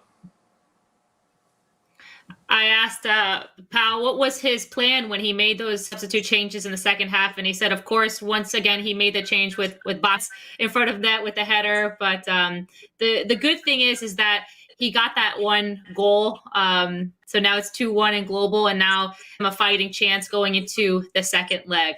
Jimmy? Yeah, Paul, you've been fantastic all tournament, so thank you for participating. Now, Alexander, for you, you had a 2-goal lead, and you let him sneak back in and get that goal, which could be pretty vital for leg 2. Yeah, I know. I got a great start. 2 early goals, and yeah, I felt like first half my defense was on top. I played like very high pressure, and I played very aggressive. And yeah, it worked good. Second half, maybe I invited him into the game a bit more, and yeah, he came back a bit. But overall, I felt like I had quite good control and maybe defensively, and yeah, of course, I could have scored more offensively, but yeah, we managed to get the win. Now that you've given Ali Long the lead going into the second leg, do you believe in your teammate to finish it off, because she's been excellent this whole time? From what I've seen so far, I feel like she already won the game. So, like, I believe in her very strongly. All right. Well, we appreciate you participating as well, and hope for the best for the second leg. Thank you, guys. We're going to throw it back to Kevin. Thank you. Two absolute gentlemen, Pau Torres and Alex Isak. Phil, and I know you for sure look forward to seeing, whenever the time may come, both of those do battle again back on the pitch. Absolutely, for club and country. And the one thing I want to point out as well, and I know we've talked to some of these people over the last couple of days about the personal struggles that have been going on, but the joy that they're expressing, the fun that they're having, is contagious. And so in addition to trying to raise money for a very good cause, also a chance to hopefully raise some spirits. And I think that they've been fantastic. Very well said, Phil Shane. Now, the one thing that stood out to me from that interview, Jimmy Conrad, is the fact that Alex Isak said, for me, the game is already won. He's been so humble throughout this entire tournament, and yet that comment stands out the most. And you can be sure John Collins is sitting there licking his chops going, what did he just... Well, I think if anything, it's given John Collins less pressure to perform. To win at this point, Ali Long has been so good. So I don't know. I mean, Ali is a world champion for a reason. She knows how to handle pressure and expectations. So but yeah, it definitely raises the stakes in a certain way. And John Collins could definitely take advantage of that. It's like bulletin board material. 2 goals for Ali Long would see her equal Pau Torres' 11 goals would see her take home the Golden Boot. Let me just go down the line one final time before our final match of this tournament. Melissa, can you, yes or no answer, can you see John Collins overturn this and let Villarreal take home the title? Yes. This is a hard answer. But wait. This is a hard answer. But I'm going with what Jimmy says as well.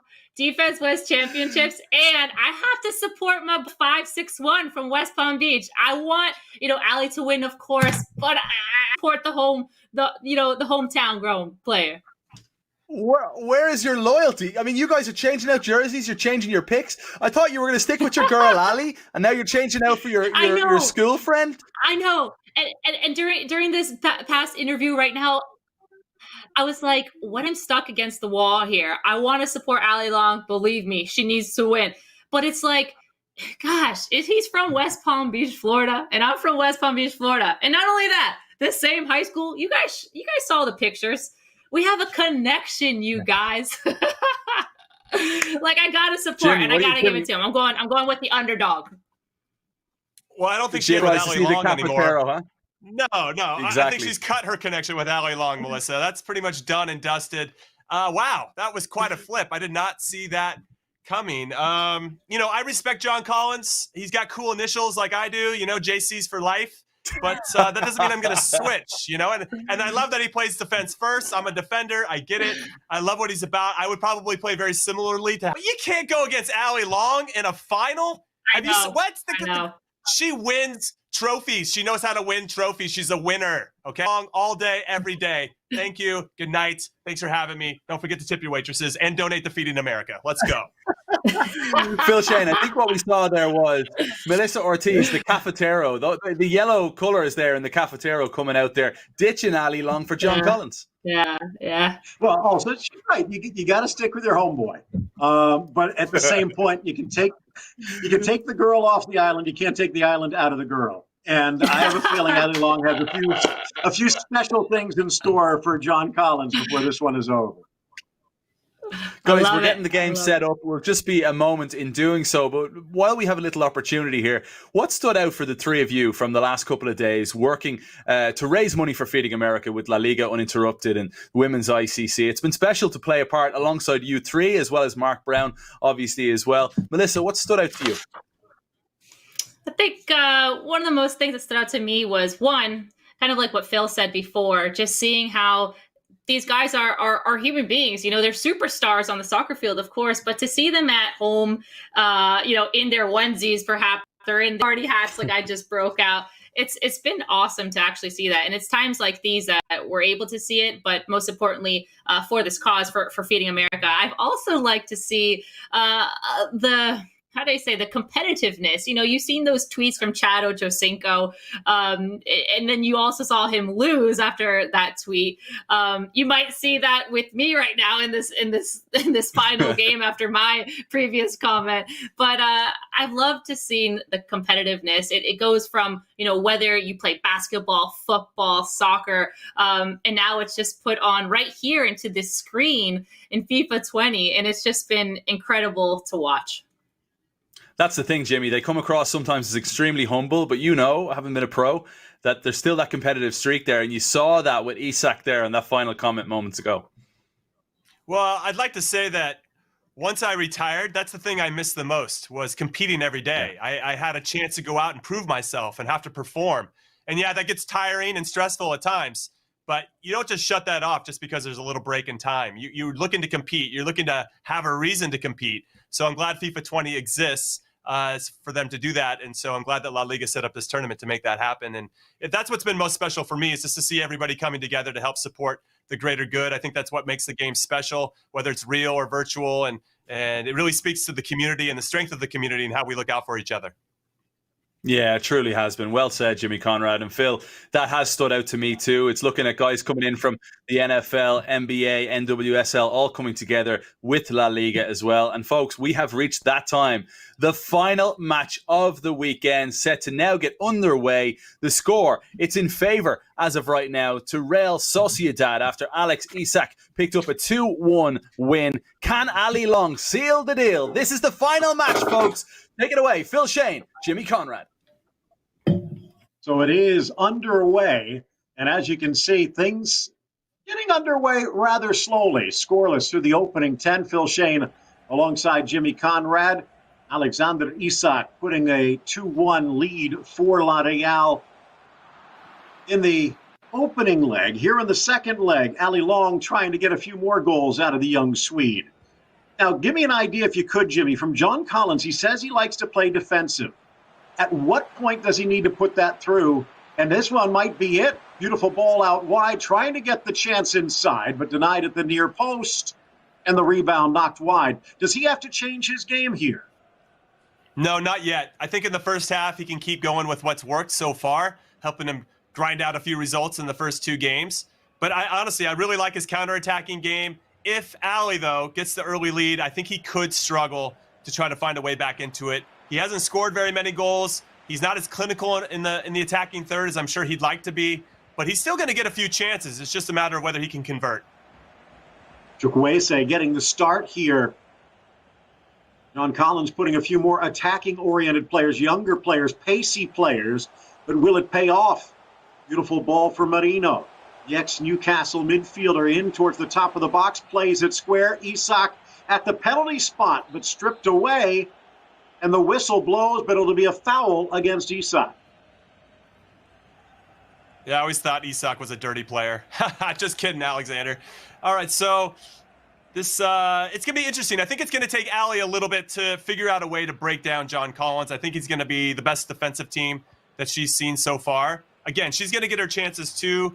I think they're just going to be more half chances. It's a matter of whether she has that spark of brilliance that she's going to need the attacking third or in and around the box. Getting to the tactics again, though, is she changing her game here? Beautiful through ball off the give and go, squared across the 6, but no one can get the shot. Seems like this is a more defensive Ali Long than we have seen. I think she's just trying to feel him out a little bit. I think she's heard us talk about it. She knows the hype around what he's good at, and you know he's doing pretty well right now to attack with some numbers. But again, I mean, she scored a lot of goals, but I don't want to shortchange her defensive instincts because she's got great ones. Give and go, back for Isak, swept away, Vicente Iborra. Now, the other point to remember is it is not road goals, just total goals, the aggregate number. So if John Collins can find a goal and make it hold, this one could be going to golden goal to determine a winner. Faldua on defense. Gomez sends it through to the back post, but no one can get there in time. Yeah, somewhat the bane of John Collins' existence. He does really well to find himself in good spots, but it's that final touch, that finishing touch that's really lacking. He's getting there, though. Oyarzabal on a break. Deceptive speed from the Basque man, nodding it wide. Beautiful cross inside, but Isak can't put it home. Yeah, good play there from Ali Long. Definitely signaling some intent that you can't sleep on her either. She knows how to score goals, and in a lot of different ways. That's what I think I like about her game the most, Phil, is that she's got variety in her attack. It's not just one way. Well, we've talked about the fact she's in the race for the Golden Boot. She's also only allowed 2 goals in this tournament so far. Top of the box, 18, trying to force it through. Baca, turn, shoot, denied. Ramiro, point blank with the save. Yeah, bad giveaway from Ali Long. I think she maybe pushed a button when she didn't expect her defender to get there, but she survives. You need a good goalkeeper. You need a hot goalkeeper to win any tournament of note, and this is no different, whether it's real or virtual pitch. Well, threaded through. Oyarzabal into the area. Likes the curler, but he takes the early shot. Asenjo with the save, and here comes Villarreal the other way.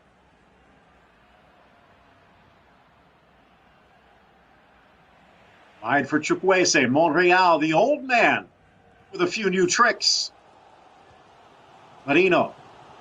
Ubeldia. Januzaj to the 18. The Belgian squares. Looking for Isak, still loose, blocked away, and gobbled up by Asenjo inside the 6. Yeah, good defending there. You got to see John Collins use his goalkeeper. So he definitely has some experience in controlling the goalkeeper, maybe cutting out some angles, rushing off the line to make it a little bit more difficult for Ali. But yeah, ultimately that was a great team defensive effort to get that ball. Maybe the final play of the half, played back to Asenjo. The keeper clears. Gobbled up by Iborra, back to Cazorla, who's been held in check in this game. We thought this one might be an explosion for La Real, but John Collins has probably been the aggressor. Final seconds ticking away, and they get a shot away. They do, but wide. The first half comes to a close. It is level, but maybe some surprises in store, Jimmy. Maybe. I mean, it's still all there for the taking. I think John Collins is definitely in this. Obviously, this goes without saying. We Captain Obvious here. But yeah, the next goal is going to be really important. If Ali gets it, I think she's going to be helping her and Alexander be champions. But John has impressed me. I think he's done some things, and he's going to have to continue to do some things on the attacking front to get back into this, get that first goal, and have everything to play for, and maybe even send it to golden goal. Well, he has had level scores in both of his first 2 meetings. Lisa Zamush in the quarters, Ocho Cinco in the semis. He needs a win here today against an opponent who has outscored the opposition 9-2. Willie Hernan Gomez in her first game, and Demarius Randall in the second, and with strong second halves. So work just beginning for John Collins, but he's on the attack again. Ora into the area, but the whistle sounds. Yeah, good line there from Ali Long. Nice discipline. Gave the ball away, but still didn't panic. That's how she is as a player. So I really respect how her traits in real life are coming out in the video game. And Jimmy, one more thing to consider. It might not be pretty. It might be the Jose Mourinho special. Ball into the area as Villarreal looking for an aggregate equalizer. A scoreless draw still gives La Real the crown. Yeah, so in that instance, Ali Long's in a perfect spot, and here she's got a 3v2. Let's see if she can make the most of it. Given John Collins. Isak offside. Has to track back. Chance for Janusaj. Can't get the shot away cleanly. I mean, that's really a testament to what John Collins does well. Ali should have really attacked that with some speed and pace, but he got there. He got players back behind the ball, and she didn't even get a shot off. So fair play to JC on that. Well, Ali Long already a world title to her name. John Collins still awaiting his first silverware. Maybe you can get a little bit here. It's the Kick COVID FIFA20 tournament. Chance on the turn. Marino through. Into the 18. Shot blocked. Asenjo to the rescue again. Yeah, Ali does really well to break through there, and you can see that John Collins is joysticking his goalkeeper, taking control of that, and coming off his line and making a big difference again. Ubeldia denied by Asenjo. Corner kick, played short. Odegaard trying to get the cross in, but it curls across. And substitution, Baca, a bit of a change to get into the lineup in the start, but now he'll head to the bench. Yeah, we can see Moreno coming in. He's a good player. He's got a good finesse shot for all you FIFA players out there. Very good. We're already seeing some reaction here, so we know there's a little bit of lag, which is to be expected. Wow, what nice giveaway. Into the area, what and that one cannon home. It's Martin Odegaard on the break, and a huge, maybe title-winning goal for Real Sociedad. Such an important goal for La Real. Ali Long. Martin Odegaard does well to run past the attackers, pick it up, grab the space. One of the center backs got drawn into the middle of midfield, so when she ran through, there was a wide open gap.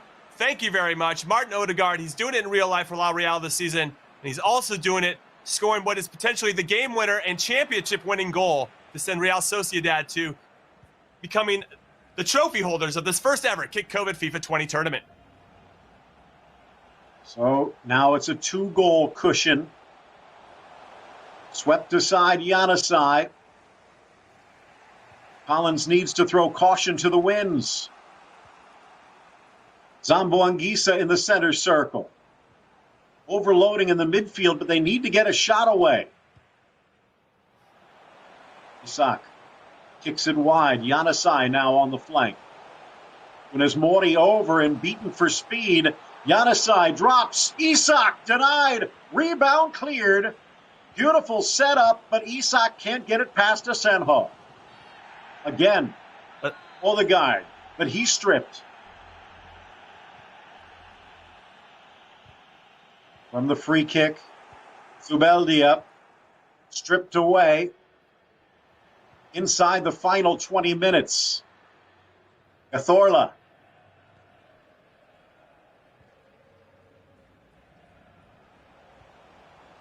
Isak.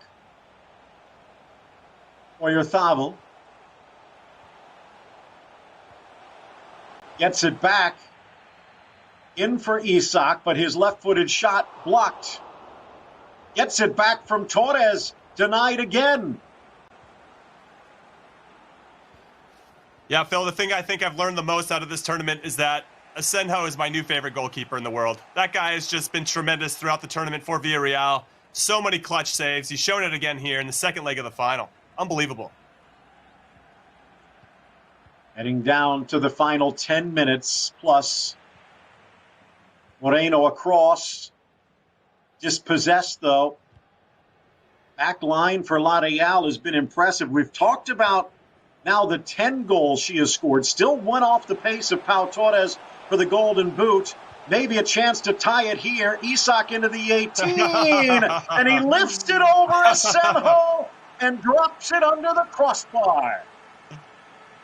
You gotta love Ali Long. Terrific finish. I feel like that goal is even sweeter because she's actually scored with her playing partner in this tournament, Alexander Isak. What a ridiculous finish with a little bit of pressure. Not the biggest fan of John Collins' angle there to try to defend that. Gave her a little bit of a gap to get that shot off. It is now done and dusted. I want to say congratulations to Real Sociedad. What a tremendous tournament they've had. Well, still some time, maybe a goal of honor here. The grand final second leg. First time John Collins faces defeat. 1-1 draws in the quarters and the semis. But what a performance, especially when the money's on the line. Another chance for a third, but played wide. Oh, man. Ali Long has way too much sauce, Phil. John just can't hang with her. She's just got too much ability. She knows where to... I mean, her confidence is sky high as well. He's against the ropes. He's trying to push forward. She's going for the golden controller at this point. Well, as you pointed out earlier, she's already kissed the World Cup. She knows what to do in these situations. Final seconds ticking away, plays it square! And that one is a way to cap off the crown. Ole, ole, ole, ole. Ole, ole. Ali Long, wow. The sweaty goal, but deserved. That was the right play. They all count. 3-0. She is now the Golden Boot winner. She needed 2 to tie and 3 to take it. What a performance. The real MVP of this tournament, even if she doesn't agree. She has been top class. And now it looks like John Collins is trying to give her a 4th just to be nice. It's really sweet of him. What? I can't say enough, Phil, about what I've seen from La Real throughout this tournament. Both players have been fantastic. Well, she's got the best offense and the best defense. And she's got a title to go along with it. Alexander Isak and Ali Long, 5-1 in the final. Cazorla getting a yellow. Final seconds ticking away. Maybe a chance for a 4th on the turn. Monreal dispossessed. Won back by Isak. Forces his way through the defense. But pouncing on it, Asenjo, and that is going to do it. Well, she's ready to pop the bubbly. And it is a big win for La Real. Yeah, a huge win and another comprehensive performance from Ali Long. She only gave up 2 goals in 3 games throughout this competition. We talk a lot about her scoring the most goals in this competition as well. She's done it on both sides of the ball. For me, the real MVP. Give her the trophy. Alexander Isak, got to bow down to her greatness. I mean, as much as he won all 3 of his games, Ali Long really put the cherry on top of every single performance. So really well done to her and to Alexander overall, and deserved winners.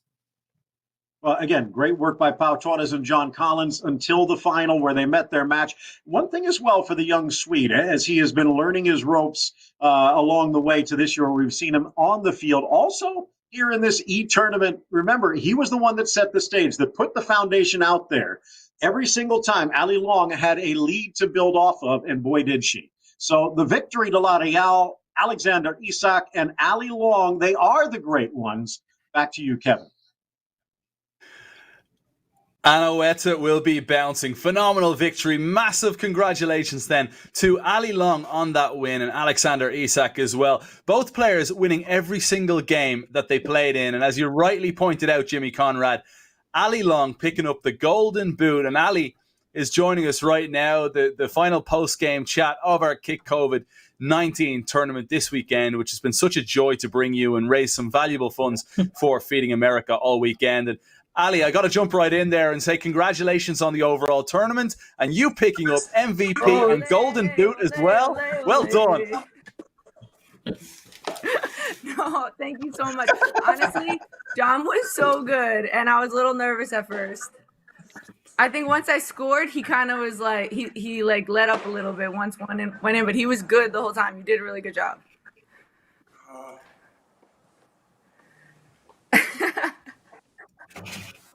I have a question for John. Sorry about that, Go ahead. John. Your strength is defense, of course, and it's been strong throughout the entire tournament. At what point was Ali able to break down your defensive line? And you got to give her credit for a top class performance. Where did you see that breakdown happen? No, for sure. I definitely think she was attacking pretty aggressively the whole game. I was trying my best to try to stop her attack. She came at me in a bunch of different ways, some crosses. She drove right at me.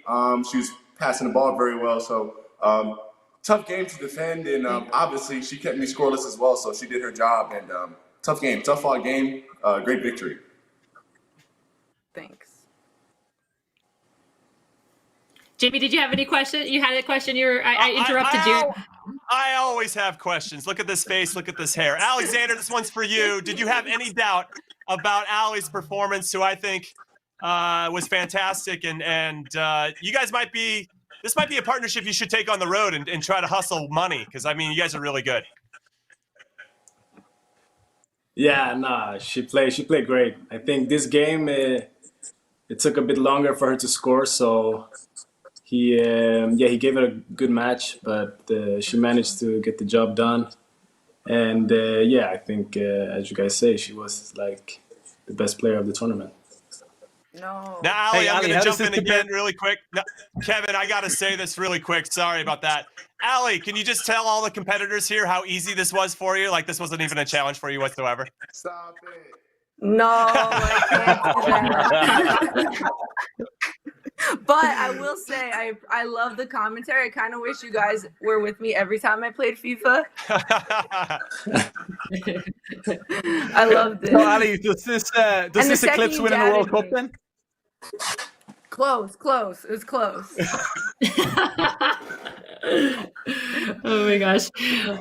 I have a question, of course, for Pau, who's standing by right there. Pau, algunas palabras, obviamente, para tu compañero John. Hemos llegado hasta la final, hemos hecho un gran torneo y no pasa nada. Aquí nos llevamos una amistad y un bonito recuerdo. I love it. So, John, I asked Pau if he had any words for you, of course, and he said, no, great game. You know, he's happy to have played alongside yourself, and this is a great memory for the memory book and the start of a friendship, of course. Pau, también algunas palabras para los fans que están viendo este programa, especialmente enfocando para las donaciones para COVID-19. Sobre todo, gracias por apoyar desde casa esta iniciativa y a toda aquella gente que ha podido colaborar. Muchísimas gracias, que con poco que se haya ayudado es un gran gesto y de todo sirve. Pau mentions that to thank everybody who is watching, who is tuned in, also who have donated, that every little piece or I could just say grain of salt in that way counts. Everything helps as well for this donation and for the COVID-19 response fund. Gentlemen, anything else you want to say? Jimmy, Kev? No, I was just going to comment, Jimmy, everybody. on yeah, and one final one for me. Ali, you know, you win a World Cup, you're on that grand stage, and the whole world comes together for that tournament. And here we are now, and the whole world is coming together in a fight against COVID-19. What did it mean to be part of something where everybody around the world is watching and you can come together with someone, a teammate, on the other side of the world? I mean, I think it has always been a dream of mine to play on like the world stage. So this is kind of, being at the World Cup and seeing all the countries, all the people, like just like supporting the game was a feeling I'll never forget. And so being a part of this has been such an honor, and I'm so thankful that I was asked to play in this tournament. And I think it's really cool to see the connection of everybody coming together to fight this pandemic. Hopefully it can get better so we can get back to life, and I can watch Alex and Pau in real life, and John, and I could play too in real life. Kevin, if I could ask one question about said, Ali, we've seen it here in these couple of days, how good you are at playing FIFA. We've seen it already on the field. Now we're seeing it on the control. And something we talked about through the weekend, through Lisa, through Melissa, just women getting into the gaming side. already soccer coming through with the World Cup. We've seen it with the ICC women, which hopefully we'll still get a chance to see this year. I saw the ICC futures watching young Barcelona girls play like the older Barcelona men. So from a gaming perspective, is this kind of a frontier for women? I mean, you showed you can play.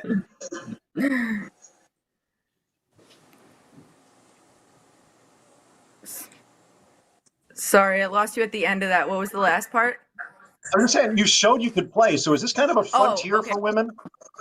Yeah, I think that I got like a tweet earlier, like I've never seen a woman play before. I was like, oh, women can do everything. Like I think it's really cool, and whether it's in the gyms in New York City when I'm playing for legit money on the line and these guys are hitting me like they would hit a guy playing futsal, or I'm playing here, I love to just kind of represent women and show that we can do everything that guys can, and I think a lot of people still don't believe that. And but at the same time, there's a lot of guys and a lot of people out there that know that we can. So it's really cool that I think that everyone in the game and all you guys have respected me, and that's kind of why I wanted to play too, is get some respect here on the stick. Respect. How about that MVP and golden boot? Yeah, thanks, guys. John Collins with the hands up in the air. I love it. Guys, thank you so much for all you've done, contributing to this wonderful weekend. John, I look forward to seeing you in Atlanta, back on the court with the Hawks. Ali rocking it with the US women's national team and OL Reign. And then, of course, Pau and Alexander in La Liga Santander action. Really look forward to seeing you guys. You're all rock stars. You're all absolutely brilliant. Cheers, guys. Take care. Thank you so much. Thank you. Wow. Guys, what can you say? Jimmy Conrad. It's a good thing this wasn't going on. Jimmy's running out of jerseys. Jimmy, you said it all along. I got my U.S. jersey in honor of Allie Long. Go on, Allie. Well played. That's what's up. Well played. Right, guys, that pretty much wraps it up. Phil Shane, any final thoughts before we go? I want to thank all the people that were behind the scenes as well. I know Timo and Sebastian helping to set it up, plus the dozens of people, if not more than that, throughout from the league offices, all the people with La Liga and the ICC, and of course, Feeding America, who are doing the real work this weekend and for weeks to come. So I was glad to play a small role here. I almost feel guilty that I enjoyed myself, but it was for a great cause, and there'll still be a chance to give beyond today. So write that number down, hold on to the link, and let's all pull through this together.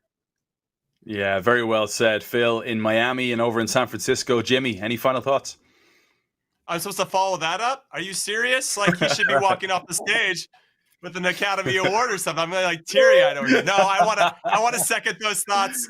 You know, there's a lot of special people behind the scenes that are making this tournament feel so seamless. And obviously, I want to thank all the competitors that joined in and offered up their time to be a part of this. And then Feeding America, like Phil said, we're all in this together. And if we can think that first, then I think we're going to get through this a lot sooner. If we're thinking about ourselves first, then that probably won't go as quick. But that's the part of the beautiful game that I love. We're only as strong as our weakest link. So just make sure you're not the weakest link. Oh, beautiful. Poetic as always, Jimmy. San Francisco, hop, skip, and a jump across to New York City for the final time, Melissa. My gosh, I don't even have words after that. After Phil and Jimmy, I guess I'm going to third everything that they just said. It has been a great honor to be a part of this hosting team, of course, with you guys and with Mark as well. Thank you to LaLiga, Uninterrupted, Women's ICC as well. I'll know there will be more fun things to come alongside this crew right here as well. And also, I'm just happy we're able to see this action take place, all for a great cause, and that's for donations, which, by the way, there's still time, my friends, to donate. So make sure you do so for the COVID-19 response for Feeding America. So muchísimas gracias a todos por darme esta gran oportunidad. Thank you guys for giving this opportunity. That's all I gotta say. And I usually sign out with deuces, but over to you, Kev. I'm glad you didn't do it this time. Melissa. Right, though, the link is still there. contribute. If you've yet to do so, any small amount is a beautiful thing. And look, we all hope you and yours stay safe, be smart, and we can get through COVID-19 together and hopefully see those superstars back out on the pitch, the field, the court very soon indeed. I'll echo your thoughts, guys, and thank everybody behind the scenes as well, from Uninterrupted, Women's ICC, LaLiga, Relevant Sports, and everybody who was watching, and you guys contributing to the broadcast as well. It's been an absolute pleasure. But for the final time, we will say goodbye here, and hopefully, I mean this in the nicest possible way, we won't have to do this again. Hopefully we will see the back of COVID-19 soon. But it has been a joy to work with you guys, and take care, folks. We will have a good Sunday. I won't say we'll see you soon, but well done to all involved. Bye bye.